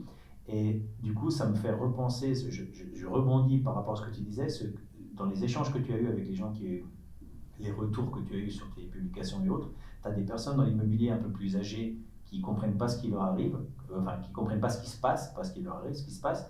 Et je pense que c'est un peu comme, je compare ça un peu à d'autres domaines où la personne au jour d'aujourd'hui, quand elle va sur Internet, elle arrive facilement, je ne parle pas de l'immobilier, elle arrive facilement à trouver des infos pertinentes sur tel ou tel produit ou tel outil ou telle formation, peu importe. Et du coup, quand elle va aller, si je prends l'exemple de quelqu'un qui va aller acheter de l'électroménager et qui va aller s'intéresser aux caractéristiques du produit ou autre, elle est informée, mais à fond avant d'aller à un service Confus ou autre, peu importe. Puis quand elle arrive vers le vendeur, elle sait de quoi elle parle. Elle a été même regarder un tuto, comment ça fonctionne, etc. Donc quand elle vient acheter le produit, elle sait de quoi elle parle. On ne peut pas la faire à l'envers, comme on dit. Mais du coup, dans l'immobilier, comme c'est quelque chose qui est tellement inconnu, bah, quand on vient vers un courtier ou quand on vient vers un spécialiste de l'immobilier, on a tout ce qu'il nous dit. Tout ce qu'il nous dit, c'est vrai, tu vois, alors que potentiellement, c'est pas vrai ou il y aurait une autre façon de faire.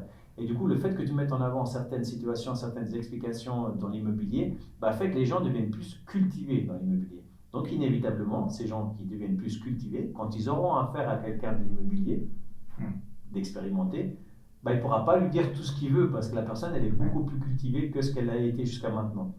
Donc, du coup, je pense que tu viens aussi casser un petit peu ce côté secret qu'il y avait, qu'aujourd'hui, ces gens, comme moi, on sera plus cultivés à aller vers des gens expérimentés et qui pourront moins nous raconter ce qu'ils veulent.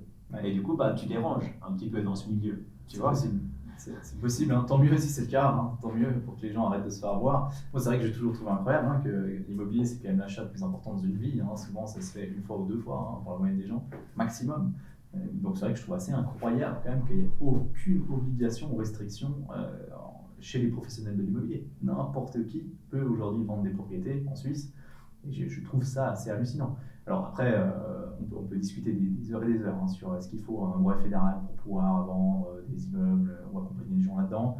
Moi, je ne suis pas forcément favorable à ça, parce qu'au final, après, ça étatise l'immobilier, hein, c'est tout, donc un peu plus que ce qu'il est déjà. Donc voilà, j'ai eu cette conversation dans pas mal d'épisodes de podcast, hein, où je demande à des professionnels leur avis. Ils sont tous un peu partagés, mitigés, ils ne savent pas trop, mais ils sont persuadés, ça c'est sûr, que le marché fait son travail, et il va faire son travail, et il va nettoyer tout ça. Et moi je pense que oui, donc si j'arrive à participer à ça, tant mieux, hein, parce qu'il y a des courtiers qui ne méritent pas en fait, l'image qu'on a des courtiers, tout simplement. Donc, tu fais ta formation, ça commence à percer, ça commence à venir encore une autre communauté qui est encore plus intéressée à l'immobilier, parce que justement tu viens combler un vide. Et le bouche à oreille fait qu'on te voit de plus en plus aussi dans les réseaux. Tu continues à persister, tu persistes à vouloir publier 3 vidéos par jour, ou avec la charge de travail, tu te limites un petit peu. C'est quoi la suite après? Là, il y a eu beaucoup de buzz. On voit Edouard, on entend Edouard, on mange Edouard tous les jours. Mais c'est quoi la suite? Non, la suite, c'est être consistant, hein. Donc c'est clair, on a remplacé un petit peu effectivement la quantité massive, hein, en un peu plus de qualité, disons. On a upgradé vraiment la qualité de ce que je dis. Je pense que je prépare beaucoup plus ces vidéos. Et accessoirement, je suis monté en compétences, moi aussi en connaissances dans le domaine, hein, en 1 an et demi, 2 ans maintenant, à travers les brevets fédéraux, les diplômes fédéraux et mes expériences. Et puis aussi en niveau de montage aussi, on a quand même monté la qualité.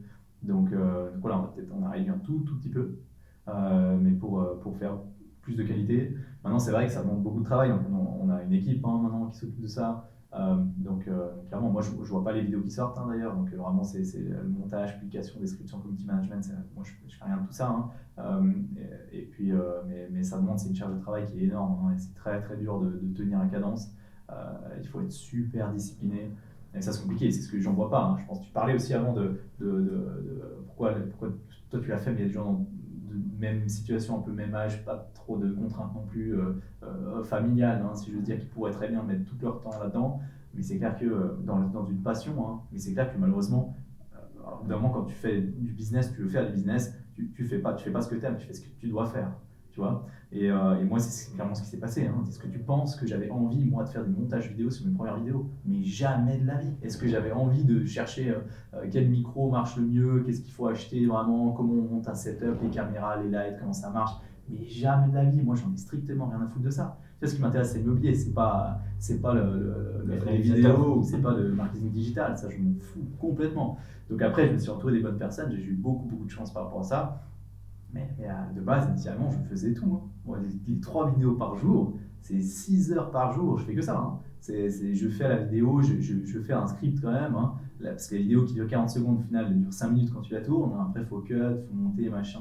Et au final, elle te dure 1 heure et demie pour faire une vidéo. Quand tu sais pas monter, quand tu sais pas vraiment ce que tu fais, ce que tu dis, tu sais pas trop comment publier, je dirais, il y a tout qui prend beaucoup plus de temps, et c'est tout toi qui fais. Donc non, c'était vraiment insupportable. Alors maintenant, c'est cool parce que c'est complètement délégué tout ça, hein. Donc là je fais vraiment plus rien, on tourne et puis je upload sur un drive, j'ai une super équipe qui vient, qui prend, qui cut, qui monte, etc. Et du coup je peux me focaliser, je fais que de l'immobilier maintenant. Mais il y a eu une période là, 6 mois, 1 an, c'était vraiment pénible, quoi. Et ça, c'est dur. Surtout que c'est le début, puis du coup personne ne te connaît, puis l'argent tu l'as pas forcément en retour au début quand tu lances. Donc ça c'est clair. Et comment tu arrives après, parce que tu disais oui, je suis bien placé pour le savoir parce que je suis en plein dedans, mais tu commences à faire tes montages vidéo, etc.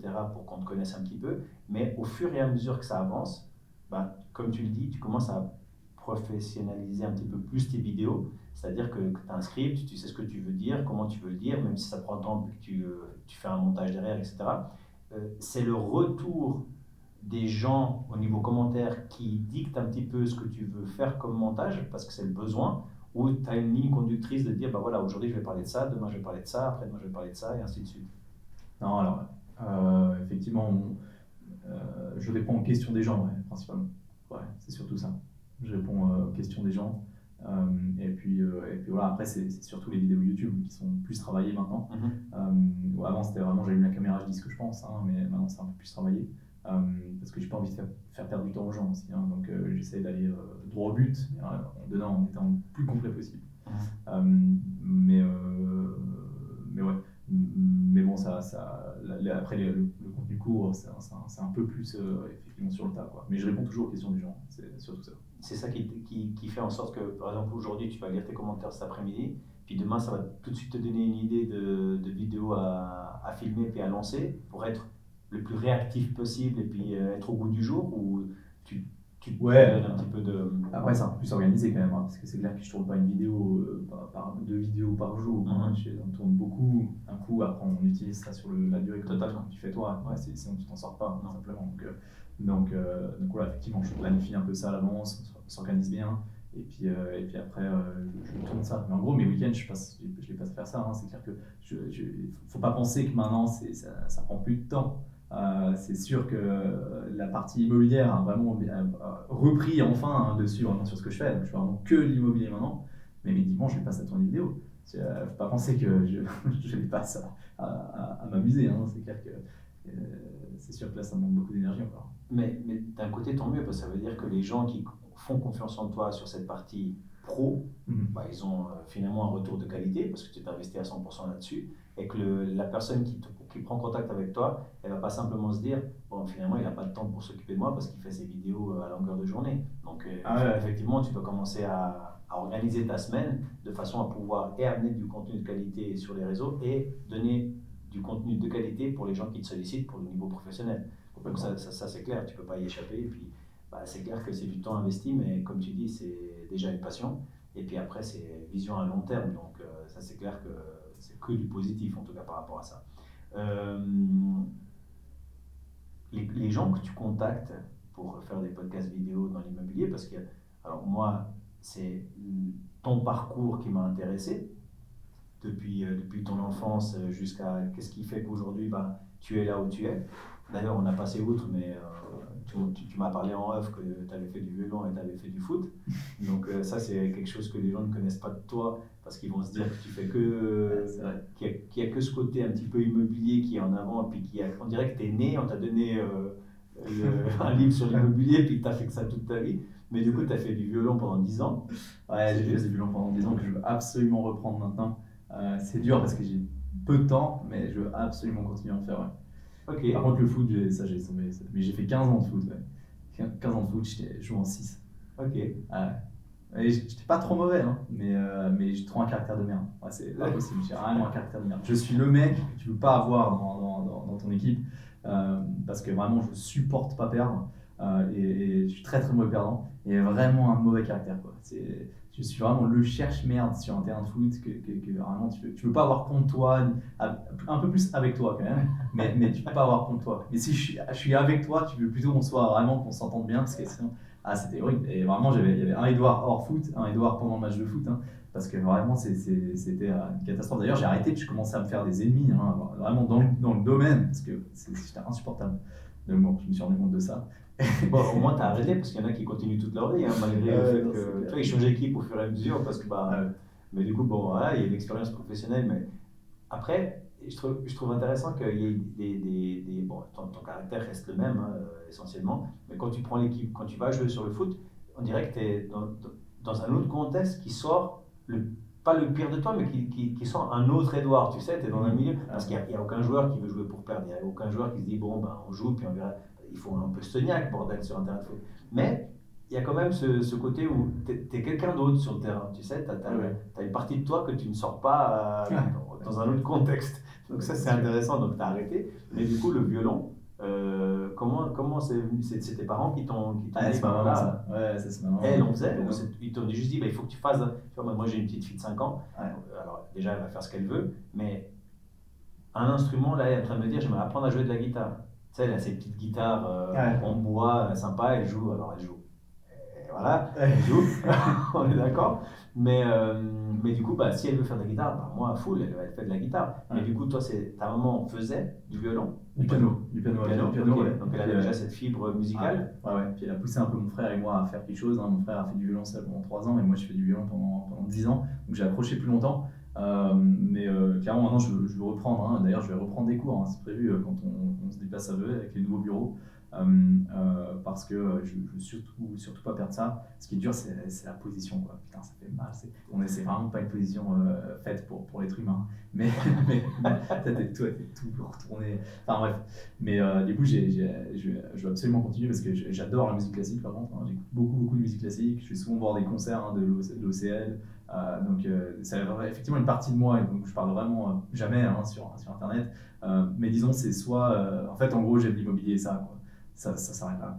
Et par contre, ouais, ça, je pense que ça m'a aidé, hein. Le violon, par contre, ça m'a aidé, hein. D'ailleurs, si pour les gens qui. Enfin, tu vois, typiquement pour ta fille, ça peut vraiment beaucoup l'aider de faire de la musique. C'est parce que, bon, intellectuellement, c'est intéressant, mais surtout de faire des auditions.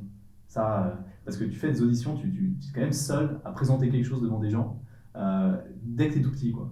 Et ça, je suis sûr que c'est resté d'une manière ou d'une autre. Parce que moi, je suis sûr que ça m'a aidé directement ou indirectement ou inconsciemment dans les événements, les conférences que j'ai faites l'année passée en 2023, où on était une fois 300, une fois 350, une fois 650. Donc c'est beaucoup de monde. Et je suis persuadé quand même que le violon m'a aidé pour ça. Parce que faire des présentations devant des gens, c'est pas naturel, hein. C'est pas naturel. Et puis ça te casse un petit peu ces limites que tu te mets de se dire, il faut que je parle face à des gens, tu vois. Ouais. Et si tu le fais le plus vite possible, bah, c'est clair que ça t'enlève cette gêne, parce que c'est surtout de la gêne est-ce que je suis crédible, est-ce que je suis pas crédible, est-ce que je suis légitime de donner une conférence à des gens ou pas, etc. Donc c'est clair que c'est hyper intéressant. Tu me parlais de la posture pour jouer du violon ou autre. Les gens, ils se rendent pas compte, alors moi je suis pas joueur de violon du tout, mais ils se rendent pas compte que de la difficulté dans certaines situations. Moi, un truc tout con. J'ai été jouer avec un ami au golf l'année dernière. Alors, première fois de ma vie, hein. Donc, je vais pour jouer au golf et ben, il me dit, franchement, c'est bien. Tu vois, je commence à jouer, pack, j'approche la balle du trou, c'est nickel. Je lance les longues, je mets à 100 mètres. Donc, je me dis, ouais, je commence à. Mais j'ai fait 2 heures. J'avais le dos explosé. Mais parce que c'est pas une position naturelle, encore une fois, d'être comme ça, fléchi, baissé, avec le dos qui est incliné. Et c'est insupportable parce que 2 jours. Alors, moi, j'essaie de faire du fit. Quand je dis j'essaie, c'est par rapport à tous ces projets, toutes ces choses un petit peu liées, famille et autres. Euh, je suis parti dans un délire de faire des Spartans l'année dernière. Ah oui. Donc, tu vois, pas du tout. Moi, j'ai fait du foot longtemps aussi, puis j'ai aussi coaché. Mais voilà, ma fille est née, puis j'ai décidé de mettre ça de côté. Et là, j'avais envie de reprendre du sport, puis totalement dans cette détermination de me dire, bah, je sors de ma zone de confort, je fais quelque chose que j'ai jamais fait. Puis je vais faire une Spartan. Pas entraîné, rien du tout, puis je vais à Verbier, puis je fais celle de Verbier. Et j'ai adoré, mais j'ai adoré vraiment. Et du coup, ben voilà, je sors de ma zone de confort, etc. Puis je parlais du fit et d'autres activités. Et là, j'ai pas eu autant de douleur au dos en faisant la Spartan qu'en allant jouer 2 heures au golf. Okay. Donc je me dis, toi, par rapport à la position du violon, parce que tant que tu n'en as pas un dans les mains, qu'on t'apprend comment jouer et que tu restes longtemps à jouer, c'est pas 10 minutes, puis c'est ça va durer. C'est longtemps. Je pense que ça doit être insupportable par la suite au niveau de la douleur. J'ai jamais remarqué ça. J'avais jamais remarqué, hein. Vraiment, ça faisait mal comme ça. Mais, parce que quand j'ai fait de 5 ans, en gros, à 16 ans, hein, plus ou moins. Donc en fait, j'ai jamais remarqué que ça faisait mal, parce que quand tu fais ça à 5 ans, ça fait pas mal. Et par contre, après, j'ai fait une pause 4-5 ans, et là, j'avais réessayé un petit peu. Après, j'ai refait une pause, maintenant je vais reprendre. Mais pendant que j'ai réessayé un petit peu, là, je me suis rendu compte que purée, ça fait très très mal en fait. Quand t'arrêtes, c'est pas du tout une position naturelle. Donc non, c'est intéressant. On n'en a pas parlé par rapport à ton parcours immobilier ou même ton parcours scolaire, peu importe. J'imagine que tes parents t'ont soutenu par rapport à cette orientation. Quand tu as commencé à être une figure public, c'est-à-dire que les gens commencent à te voir dans les réseaux sociaux. Ta maman, ton frère, t'as qu'un frère? Ouais, voilà. Ta maman et ton frère, comment ils ont pris le truc? Ou ton frère est aussi dans l'immobilier? Non, non, pas du tout. Alors, non, justement, alors, ma famille n'est pas du tout, n'est pas du tout ni entrepreneur, hein, d'ailleurs. Hein. C'est pas vraiment dans les films. Enfin, c'est mon grand-père était avec boîte sanitaire avant. Okay. Je pense que j'ai beaucoup récupéré de lui. Ouais. Mais là, de la famille très proche, honnêtement, je sais pas. Alors, je dis pas tout ce que je fais parce que mon père est assez anxieux comme ça, hein, comme personnage. Donc, je dis pas tout ce que je fais. Et c'est pas tout ce que je fais, tant mieux. Sinon, je pense qu'il dormirait pas bien la nuit. Et du coup, voilà. Après, on en parle peu, quoi. C'est marrant parce que je veux dire, ils sont des collègues qui me voient passer. Mon frère aussi, il m'a dit ça encore la semaine passée. Un mec qui a cru que c'était moi. Enfin bref, et du coup, que lui c'était moi, et du coup, voilà quoi, il fait de. Donc, effectivement, ils ont des collègues, des proches qui évidemment, tout le monde l'a vu passer dans le cercle autour de la famille, hein, parce que les algorithmes marchent très bien pour ça. Mais par contre, mes parents sont complètement hors réseaux sociaux, donc maintenant ils ont installé que pour liker mes vidéos, c'est cool, c'est sympa, merci à eux d'ailleurs. Mais voilà, mon frère il suit un peu ça comme ça, mais il n'est pas du tout intéressé par l'immobilier. Donc non, on parle pas trop de ça. Disons, ils suivent, j'en parle un peu vraiment plutôt de la partie du voyage entrepreneurial quoi, que je fais.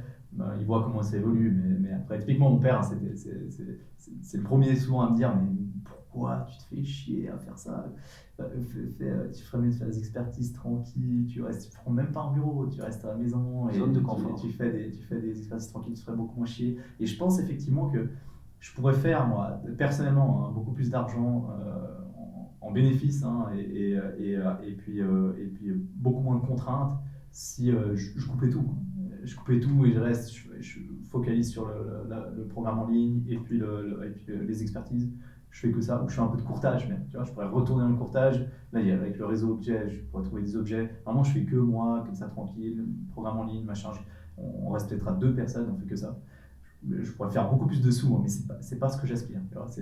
J'aspire vraiment à développer le business. J'ai une vision très long terme, par contre, je sais exactement où je vais, ce que je fais. Hein. J'ai une vision vraiment dans 10 ans où est-ce que je vais être, tu vois, dans 15, 20 ans, qu'est-ce que je veux faire avec Inved, hein, avec la structure donc, et la communauté. Donc en fait, je n'ai aucune raison d'arrêter parce que tout ce que je fais maintenant, c'est en prévision de la suite. Mais voilà, c'est des visions différentes. Hein. Il y a personne n'a raison ou tort. Hein. Mais disons, moi, je sais ce que je fais avec ce que j'ai envie de faire. Et après, je me donne les moyens, disons. J'essaye. Hein. Si ça marche pas, ça marche pas. Tant pis. Comme je disais, hein, je prends les risques. Si je retombe à zéro, je retombe à zéro. C'est dégueu. Après, c'est aussi au niveau de la génération. Nos parents, ils ont vécu des situations que nous, on n'a pas eu à vivre. Et puis, on est un petit peu plus à être dans la retenue à l'époque qu'aujourd'hui où c'est tellement ouvert avec les réseaux et tout. Il y a tout qui se démocratise un petit peu. Donc, on commence à apprendre de tout et à savoir de tout. Donc, à l'époque, on n'avait pas ça. Donc c'est clair que nos parents sont un peu plus ouais non mais tu vois tu dois faire attention etc parce que encore une fois il y a ce côté bienveillant en tout cas au niveau des parents. Ton frère est plus jeune que toi? Plus il a 2 ans et 2 jours de plus. Ok, précisément. Et puis comment il a vécu lui le fait que tu te mettes dans les réseaux? Il t'a suivi parce que comme tu disais on parle essentiellement du côté entrepreneur, ce qui est pour moi la partie la plus intéressante bien sûr et pas uniquement qu'on voit ta tête sur internet. Mais par rapport à ton frère, où on sait que voilà, il y a un lien qui est différent qu'avec les parents, comment lui a vécu le fait que on te voie finalement? Est-ce qu'il t'a dit, ah, mais t'es un rigolo, toi tu fais quoi? Ou est-ce que non, je comprends ta démarche, t'as bien fait, etc. Il t'a appuyé? Non, honnêtement, on en parle très peu. Hein. On en parle très peu et je pense qu'il comprend. Il comprend. Il comprend et trouve ça intéressant. Mais ouais, ça fait plus marrer qu'autre chose parce que du coup, il a des collègues qui m'ont vu et des fois ça en parle. Mais ouais, sinon, on n'en parle pas beaucoup. Hein. Lui, il n'est pas dans l'immobilier du tout, pas dans le business de manière générale, ça ne l'intéresse pas trop. Donc voilà, on n'en parle pas beaucoup. On a parlé on est parti sur cette partie privée parce que ça a déclenché le thème du violon et du coup on a parlé en long un peu plus dans le privé. Si on revient sur la partie professionnelle, aujourd'hui, tu as lancé ta formation, tu as développé ta marque personnelle, j'ai envie de dire, ton entreprise se porte bien, mais il y a encore d'autres choses que tu as amenées dans ce milieu professionnel. Tu as dit que tu avais il y a d'autres choses qui étaient en place, qui allaient venir et qui, tu avais une vision à 10 ans. Tu arrives à nous en dire un petit peu plus par rapport à ça? Ouais, bien sûr. Alors, d'ailleurs, à ce propos, hein, je parlais des professionnels immobiliers aussi des fois, qui peut-être me considèrent comme une menace, un peu, je sais pas, du coup, qui n'aiment pas trop ce que je fais. Mais c'est vrai que bon, je trouvais regrettable parce qu'avec les professionnels avec qui je me suis connecté, ce qui est quand même la grosse majorité, hein, faut pas se mentir, on fait des trucs super ensemble maintenant, quoi. C'est clair. Et puis, on s'apporte des choses mutuelles extraordinaires. Et par contre, je suis justement par rapport à ça, moi j'adore l'immobilier, mais donc le monde de l'immobilier en général. Donc j'adore les professionnels de l'immobilier, on a toujours beaucoup de choses à se dire, et c'est des rencontres que je préfère faire parce qu'on a un sujet en commun. Et souvent, le problème, moi, dans les rendez-vous de business ou dans le business en général, c'est que ça parle tout le temps des mêmes choses un peu, c'est les montres, les voitures, les vins. C'est voilà. Donc un peu plus lifestyle, quoi. Un truc qui m'intéresse pas du tout. Moi, je connais rien ni aux voitures, ni aux vins, ni aux montres. Je connais rien du tout. Et le seul truc qui m'intéresse, c'est l'immobilier. Et du coup, c'est pour ça que j'adore vraiment rencontrer des professionnels de l'immobilier et parler de ça. Et je me rends compte que tout le monde a le même avis. Ou majoritairement. On est très très alignés sur beaucoup de choses parce qu'on est dedans tout le temps. On se rend compte des mêmes choses, des mêmes aberrations, des mêmes trucs qui sont incroyables. Et du coup, j'aime beaucoup échanger avec eux. Donc, c'est pour ça aussi que je fais les brevets fédéraux, le diplôme fédéral, c'est pour apprendre sur l'immobilier, mais aussi pour rencontrer des professionnels de l'immobilier. C'est pour ça que je suis membre suite, je suis hyper impliqué dans les associations immobilières, je donne des cours à la Suite School, donc voilà, et j'adore ce domaine en général, hein, donc j'adore échanger avec eux. Et voilà. La vision sur le long terme, par contre, c'est nous vraiment là, on a un bureau à Vevey avec Inved et Action. Donc, on vient de prendre le bureau à Vevey. Et puis on est à Sion et à Vevey, on a les deux bureaux. Le but c'est toujours de développer l'expertise, le conseil pour les gens. On a ouvert à Vevey pour se rapprocher des gens simplement, parce que notre clientèle c'est la clientèle propriétaire privée, donc c'est majoritairement Fribourg-Beauvalais. Donc Vevey c'est l'épicentre de ça. Et puis la vision vraiment c'est de faire des deals maintenant, des investissements avec cette communauté. Donc en gros ce que j'ai fait, et ça a commencé et ça fonctionne super bien, très très content, c'est que pour les membres de la communauté, on propose maintenant des deals dans lesquels j'investis avec les gens et on fait des opérations ensemble. Donc en gros c'est exactement ce que je faisais avant, la petite échelle tout ça dans mon coin, avec les premiers 50 000 francs de fonds propres dans un petit appart que j'ai rénové, j'ai rendu, je fais exactement la même chose, mais en gros avec un zéro de plus et je prends la communauté dedans. Donc en gros c'est le même principe, j'ai rien changé par rapport à 2019, si ce n'est qu'on a développé. Donc dans cette partie investissement pur. Et puis voilà, donc c'est la vision à long terme, c'est ça. En gros, je sais que jusqu'à ma mort, je ferai ça, c'est-à-dire je fais des deals avec la communauté, on continue de développer cette communauté, et à part si vraiment, je sais pas, il y a un tremblement de terre, un séisme, il fait que tout doit s'arrêter, tout s'arrêtera, je sais pas comment je rebondirai, mais si on continue dans ce schéma-là, je vais continuer exactement comme ça, parce que il n'y a aucune autre opportunité ou domaine qui m'intéresse. Et je me dis, c'est impossible, tu vois, d'être mauvais dans un domaine si tu fais que ça pendant 30 ans. Normalement, si t'es nul maintenant et t'es nul dans 30 ans dans un domaine et t'as fait que ça, c'est qu'il y a un problème quelque part. C'est vraiment le domaine, il y a un gros problème dans le domaine ou il y a un gros problème avec toi. Tu vois.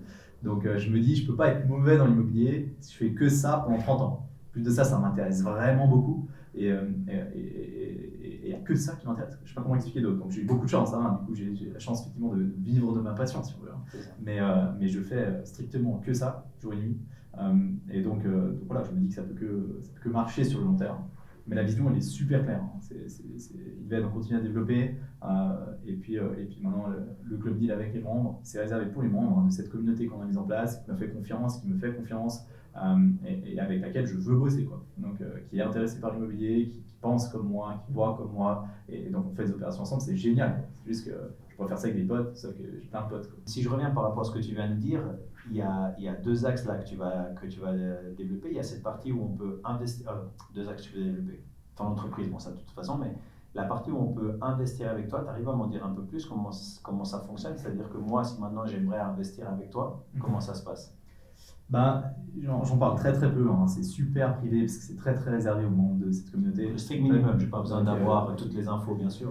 Ouais, en gros je source des deals maintenant avec le réseau, etc. Et je ramène des deals et après je propose à la communauté d'investir avec moi. Et puis on lève des fonds, on fait des deals ensemble, quoi. Donc voilà, c'est tout, ça s'arrête là. C'est super simple, on est super carré. Moi j'ai vu beaucoup c'est pour ça que j'ai beaucoup appris aussi en 2 ans, hein, parce que je me suis concentré, je voulais faire ça. Mais ça, je veux le faire depuis longtemps, depuis 2018-2017, c'est ça que je voulais faire. Dans la communauté, je voulais créer cette communauté sur un domaine qui m'intéressait vraiment. Et quand j'ai découvert que c'était l'immobilier, le domaine qui m'intéressait vraiment, j'avais l'idée d'un club deal, ça m'est venu très rapidement. Et d'ailleurs, j'avais même fait à ma présentation à Beaulieu, à la conférence que j'avais faite à Beaulieu avec 630 personnes, j'avais récupéré un PowerPoint que j'avais fait en 2020, bien avant les réseaux sociaux, hein. Effectivement, j'avais fait un PowerPoint de Club Deal que je voulais mettre en place. Et du coup, c'était marrant, donc je l'ai ressorti à la présentation parce que le jour de la présentation à la conférence à Beaulieu, c'est le jour où on a signé justement l'achat du premier deal avec la communauté. Donc je veux dire, l'histoire elle était sympa, donc c'était cool de pouvoir montrer ça. Et puis non, c'est un truc qui fondamentalement, j'avais au fond de moi, je voulais vraiment le faire, quoi. Donc maintenant que ça c'est en place, vraiment c'est bien en place, tout le monde comprend bien comment ça marche. C'est un truc qui est, par exemple, le club deal, c'est un truc qui est super privé, hein, je suis pas du tout mis en avant nulle part, mais c'est la première fois que j'en parle, au final j'en parle jamais. C'est réservé aux membres de la communauté, donc quand les gens rentrent dedans, ils ont accès du coup à ces opportunités. Okay. Et puis je leur présente régulièrement dès qu'on a des deals, mais c'est vraiment que pour eux. Il n'y a personne nulle part. Donc toi tu me disais, hein, si je veux investir avec toi, comment ça se passe? Bah, tu peux pas. Et puis par contre, si tu es dans la communauté, parce qu'aujourd'hui on a largement assez de monde là-dedans, là c'est faisable. Mais c'est que l'immobilier en Suisse, des trucs super safe, super localisation, qu'on connaît bien, qu'on maîtrise parfaitement. Enfin bref, tout ce que je dis dans mes vidéos, au final je le rassemble et je le mets là-dedans. Totalement. Et puis je propose aux gens d'être avec moi, c'est tout. C'est de l'expérience et du vécu qui a fait que tu amènes ça. Et tu me parlais dans ce que tu viens de m'expliquer tout à l'heure que tu as investi dans ton premier bien avec pas beaucoup d'argent de côté. C'est quelque chose qu'on voit déjà dans les réseaux, hein, que tu mets en avant. Est-ce que tu arrives à m'en dire un peu plus? Parce que tu as mis de l'argent de côté, mais comment tu te dis que c'était le bon moment d'investir, ou tu étais encore dans cette idée, bah, de toute façon, j'investis, puis au pire, voilà, ça va prendre. Ah non, mais clairement, j'ai pas du tout la volonté ni de faire vraiment de l'argent, hein, sur cette opération, moi je voulais juste faire ce que je voyais les autres faire, hein, et puis ce que je savais que je devais faire ça un jour, quoi. Alors ça m'a offert plusieurs choses, hein, vraiment en tant que courtier. C'est vrai que j'ai vraiment gagné en crédibilité instantanément, hein, quand j'ai fait ça. Et puis j'ai tellement appris en achetant moi, en vendant moi, en rénovant moi, que ça m'a vraiment aidé dans le métier, quoi. Et en faisant ça, alors certes, c'est bien parce qu'elle était profitable, hein, l'opération. Donc j'avais fait un gain, un style après impôt, 24 000 francs en gros, hein, sur l'opération. C'est une petite opération, mais j'étais très content. Et surtout, c'est ce que j'apprenais qui était intéressant. Et ce que j'ai appris, ça m'a rapporté beaucoup plus. Mais c'est dur à quantifier, hein, le levier que ça a eu. Mais en gros, vraiment, j'ai tellement appris sur le métier de l'immobilier, le courtage. J'ai tellement gagné en crédibilité parce qu'il faut se rendre compte que là, je fais du courtage 21 ans, hein. Donc je vends des résidences secondaires à des mecs qui pourraient être mes grands-parents. Ça paraît dans un domaine que je ne connais pas, tu vois. Donc je suis vraiment rentré dans un milieu, là, pour le coup, c'était chaud, quoi. Je n'étais pas du tout crédible. Mais quand tu arrives après, en tant que courtier, à dire ouais, la cuisine, là, ça a coûté 17 000 francs, là, tu changes la porte, c'est 900 balles la porte, tu vas faire la peinture, tu vois, ça a coûté 6 000 balles, tu refais le sol, là c'est 153 mètres carrés. Et quand tu arrives à donner des chiffres comme ça, à être précis et dire moi je l'ai fait juste là-bas, l'immeuble juste là-bas en face, là, avec la vue, là, ouais, c'était un 2,5, 42 mètres carrés, 3e étage, quand tu arrives à faire ça, c'est dans le marché dans lequel je faisais de la vente, mon statut il a grimpé d'un coup, hein, avec les propriétaires.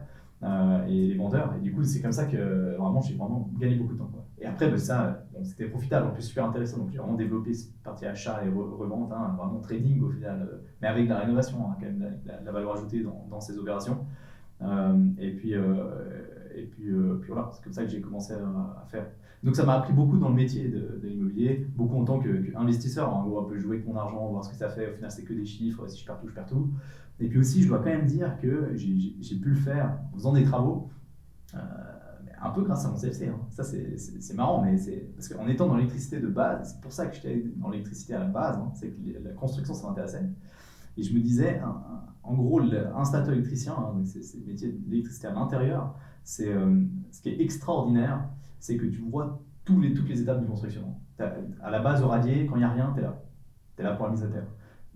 Quand on commence on fait des élévations, on commence avant que le maçon vienne couler les murs, hein, t'es là, tu tires tes tubes, tu mets tes prises déjà, tu mets tes boîtes, tu vois. Et donc tu suis, t'es là juste après le terrassement, t'es là avec les maçons, t'es là après avec le sanitaire dedans, hein, quand tu commences à raccorder tes prises. T'es là, tu tires les fils, t'es là avec le sanitaire, avec le carreleur. Quand tu poses des appareils, t'es là avec le peintre. Et en fait, tu vois toutes les étapes, de zéro jusqu'à la fin. Et moi, c'est ce que je voulais. Et en fait, si t'es curieux, bon, mais après, ça, c'est la volonté personnelle. Hein. Si t'es curieux, tu peux apprendre trop de choses, quoi. Et donc, moi, c'est pour ça que quand j'étais curieux, donc j'avais appris beaucoup de choses, moi, à travers ce process. Et quand j'étais du coup, quand j'ai acheté ce premier appart, qu'on a fait les travaux, je savais qui appeler, dans quel ordre et pour faire quoi. En fait. Et ça m'a beaucoup aidé. Hein. Et j'ai gagné en crédibilité aussi après auprès de la banque, machin, financement, travaux propres. Hein, j'ai fait quelques travaux, j'ai fait la démolition moi, j'ai fait l'électricité, j'avais fait moi, évidemment. Et du coup, c'est comme ça aussi que je peux dégager un financement. Excellent. Et puis du coup, après cette première expérience réussie, est-ce que ça t'a donné encore envie d'aller au-delà ou tu t'es dit, j'ai pris mon expérience, maintenant c'est bon, je sais de quoi je parle, je sais comment fonctionne un petit peu le truc et je vais m'axer plutôt sur cette partie-là professionnelle, ma boîte, ma communauté, ou tu as continué à te dire, moi de mon côté j'investis et puis inévitablement j'amène mon expertise et mon expérience dans la partie communauté.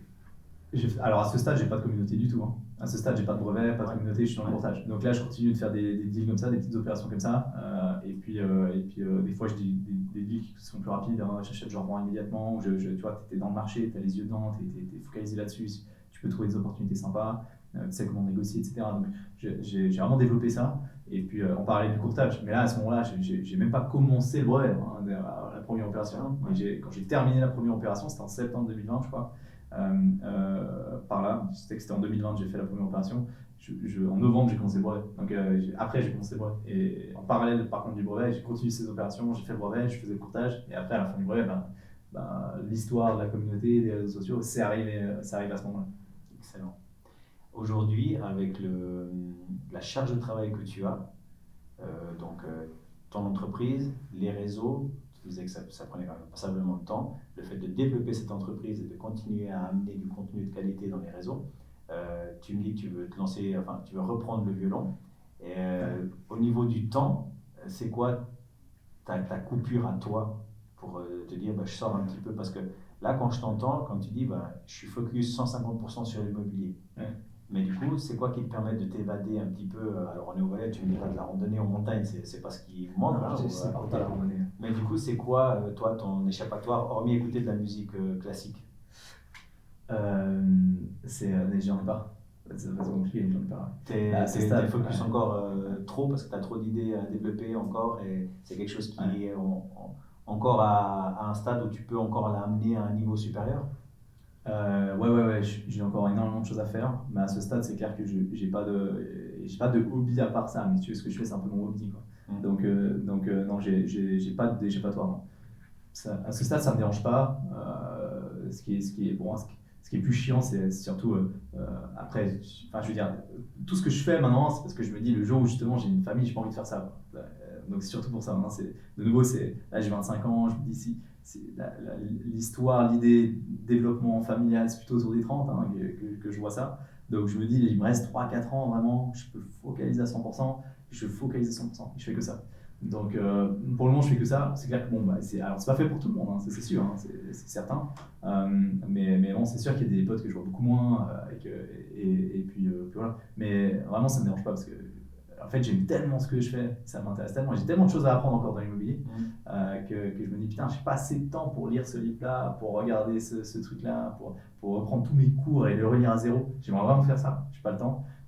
Mais disons que le hobby ou l'échappatoire que j'aurais, littéralement, c'est ça. Ce serait lire plus de livres sur l'immobilier et puis peut-être reprendre mes cours à zéro du diplôme, des trucs que j'ai ratés, ou du brevet de gérant que j'ai suivi, mais j'ai suivi un peu à moitié parce que j'ai trop de trucs.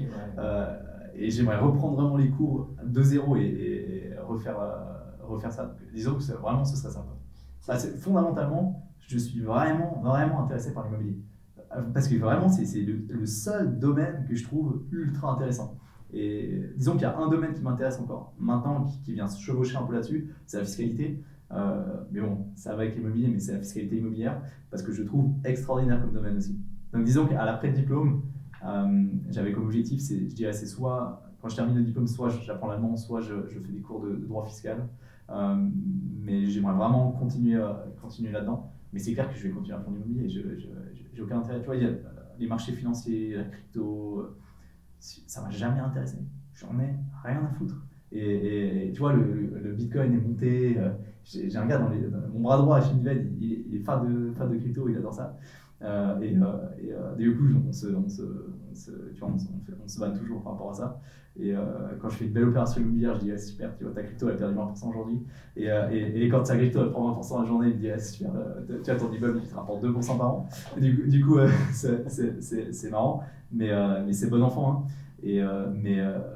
Mais moi, ça m'a jamais intéressé. Quoi. Même qu'aujourd'hui, le Bitcoin, il a cartonné. Tout le monde recommence à en parler parce que ça marche. Puis quand ça marchait pas, personne n'en parlait. Non, moi, jamais je mettrais un bas là-dedans.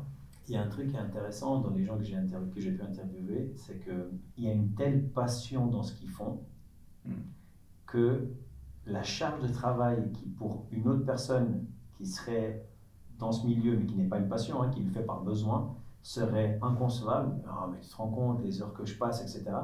Mais que comme c'est ta passion, bah, tu prends ça comme un hobby, tu vois, c'est naturel. Et c'est souvent ce que je ressens par rapport aux gens que j'interviewe, c'est que comme c'est quelque chose, c'est leur bébé, c'est leur truc qui finalement les pousse à aller de l'avant, bah, ils ne voient pas ça comme quelque chose de pas normal que après une journée de travail, tu rentres, bah, que tu te lises un livre de l'immobilier alors que tu viens de passer toute la journée à faire ça. Et du coup, bah, ce côté-là, je trouve ça hyper intéressant que finalement, ça rejoint encore tout ce qu'on voit sur Internet de fais ce qui te plaît, tu vois, c'est difficile de se dire, bah, je travaille pour un besoin, mes premiers besoins, c'est-à-dire manger, donner à manger à ma famille. Et puis finalement, quand tu arrives à faire quelque chose qui te plaît, qui te passionne, qui est vraiment dans le domaine que tu veux faire, bah, finalement, tout est beaucoup plus facile. Parce que dans ta tête, dans ton mental, c'est beaucoup plus agréable de faire quelque chose qui te plaît. Et du coup, je trouve que c'est intéressant que tu dis, ben, finalement, j'ai que ça, mais c'est parce que c'est ce qui me passionne. Tu vois, je finis de bosser, j'arrive le soir, ben, je vais me perfectionner, parce que finalement, c'est du perfectionnement. Quand tu apprends quand tu vas t'intéresser à un nouveau livre ou à quelqu'un qui a écrit quelque chose, c'est inévitablement pour toi de te développer. Ouais. Donc, je trouve ça hyper intéressant. Par rapport à ça, je rebondis rapidement, parce que c'est vrai c'est bien de faire ce qui nous plaît, mais dans le Business Lab, il faut se rendre compte quand même que là, ce que j'ai fait pour justement faire ce qu'on fait maintenant, avec l'ubération du Roi Bébé, c'est quand même passé par un an presque, 6 mois, un an, où je me filmais 3 vidéos par jour et je montais moi, je publiais moi. Ça, j'ai pas du tout envie de le faire, j'ai pas du tout aimé ça. Hein. Mais à un moment donné, tu fais ce que tu dois faire. Donc fais ce qui te plaît, c'est juste, mais j'aime bien prendre un petit peu de hauteur hein, par rapport à ça, parce que moi, ça ne me plaisait pas du tout de faire ça. Hein. Et c'était une vision long terme, vraiment. Hein. En se disant, je sais que si cette communauté fonctionne, je peux capitaliser là-dessus, vraiment, on va pouvoir engager des gens qui font ça. Et moi, je peux vraiment refaire de l'immobilier pur. Et là, maintenant, c'est le cas. Donc, je suis très, très content. Ça fait un moment c'est le cas. Mais je veux dire, ces 6 mois ou ces 1 an, là, ils sont durs. Hein. Ils sont pénibles, quoi. Vraiment, c'était chiant. C'était vraiment très, très chiant.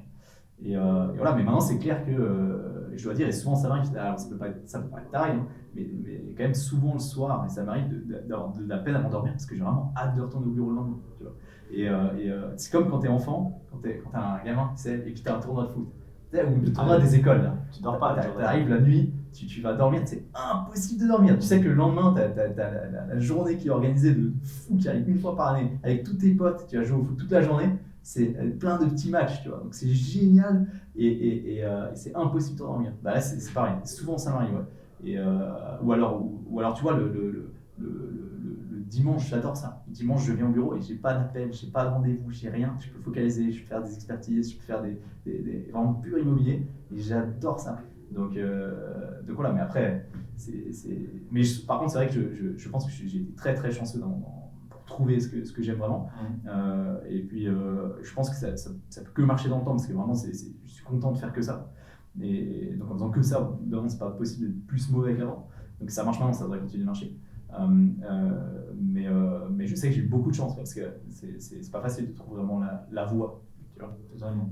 Je te rejoins sur le fait de oui, faire ce qui nous plaît, mais avec cette vision d'ensemble, parce que c'est clair que moi, ce que j'aime, c'est ça, c'est échanger, m'enrichir des expériences des gens, mais c'est pas la post-production qui va me plaire, de faire le montage, etc.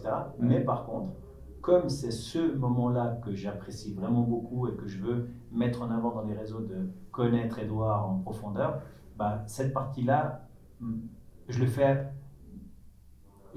mais moins de mauvaise foi que si j'aurais pas eu besoin si j'aimerais pas ce que je faisais. Tu sais ce que je veux dire? C'est si je dois faire ce montage, passer dans mon milieu professionnel, bah ce soir quand je rentre, bah, je me pose devant Netflix puis je le fais pas parce que ça me casse les couilles. Mais par contre, si c'est quelque chose qui me plaît et que je veux amener un contenu de qualité dans les réseaux, bah c'est pas quelque chose que j'aime, mais finalement ça passe parce que ça fait partie du package. En attendant que je puisse développer, puis peut-être engager quelqu'un pour le faire, etc. Mais du coup, ça, c'est plus vivable, on va dire. J'y mets moins de freins inconsciemment déjà en moi de pouvoir le faire. Ouais, c'est ça où je voulais en venir, mais c'est clair. Finalement, il faut t'axer sur ce que tu voulais réellement mettre en place au début. Tu disais que ta vision à long terme, c'est à 10 ans, tu me parlais d'une vision à 10 ans, à 5 ans, à 10 ans, je sais où je veux être, etc. Donc c'était de développer cette communauté, développer ton entreprise, c'était tes deux axes d'amélioration, enfin de développement pour les 10 ans. L'ouverture d'un autre bureau est envisageable ou pas? Ouais, bien sûr, alors Nation et tu ne mets pas de frein, tu te dis ouais, alors au moment où on se tourne cet épisode, je récupère les clés du bureau demain. Hein. Donc voilà, je veux dire, c'est un peu tôt pour me dire je prends un autre. Tu parlais de vision à 10 ans, donc je me dis bon voilà, peut-être que. Mais ouais, non, mais clairement, la vision à 10 ans, c'est ça, ouais, bien sûr. Bien sûr. J'aimerais vraiment avoir de l'expertise et des experts dans chaque canton de Suisse romande pour pouvoir vraiment maîtriser à la perfection les cantons de Suisse romande partout, parce que cette communauté en a besoin aussi. J'ai des membres dans la communauté de toutes les régions. Alors ça prend du temps, je ne vais pas faire miracle pour faire ça, mais vraiment, eux, j'ai envie de leur donner, parce qu'ils m'ont fait confiance depuis le début, hein. Donc j'ai envie de leur donner un maximum de choses. Donc si j'arrive après à récupérer des gens qui sont spécialisés à Genève, qui sont spécialisés à Neuchâtel, Fribourg, Jura, c'est égal.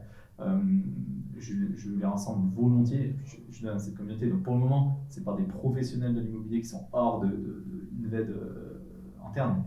À terme, si on peut continuer à développer les expertises, le conseil, enfin, c'est tout ce que je nous souhaite, c'est de pouvoir après continuer d'alimenter cette communauté aussi en information, histoire qu'ils aient toujours plus de support, de réponses, de choses à leurs questions. Et puis voilà. Écoute, on arrive gentiment au bout pour moi. Il y a quelque chose quand même qui ressort beaucoup, et c'est ce côté passionné, ce côté déterminé.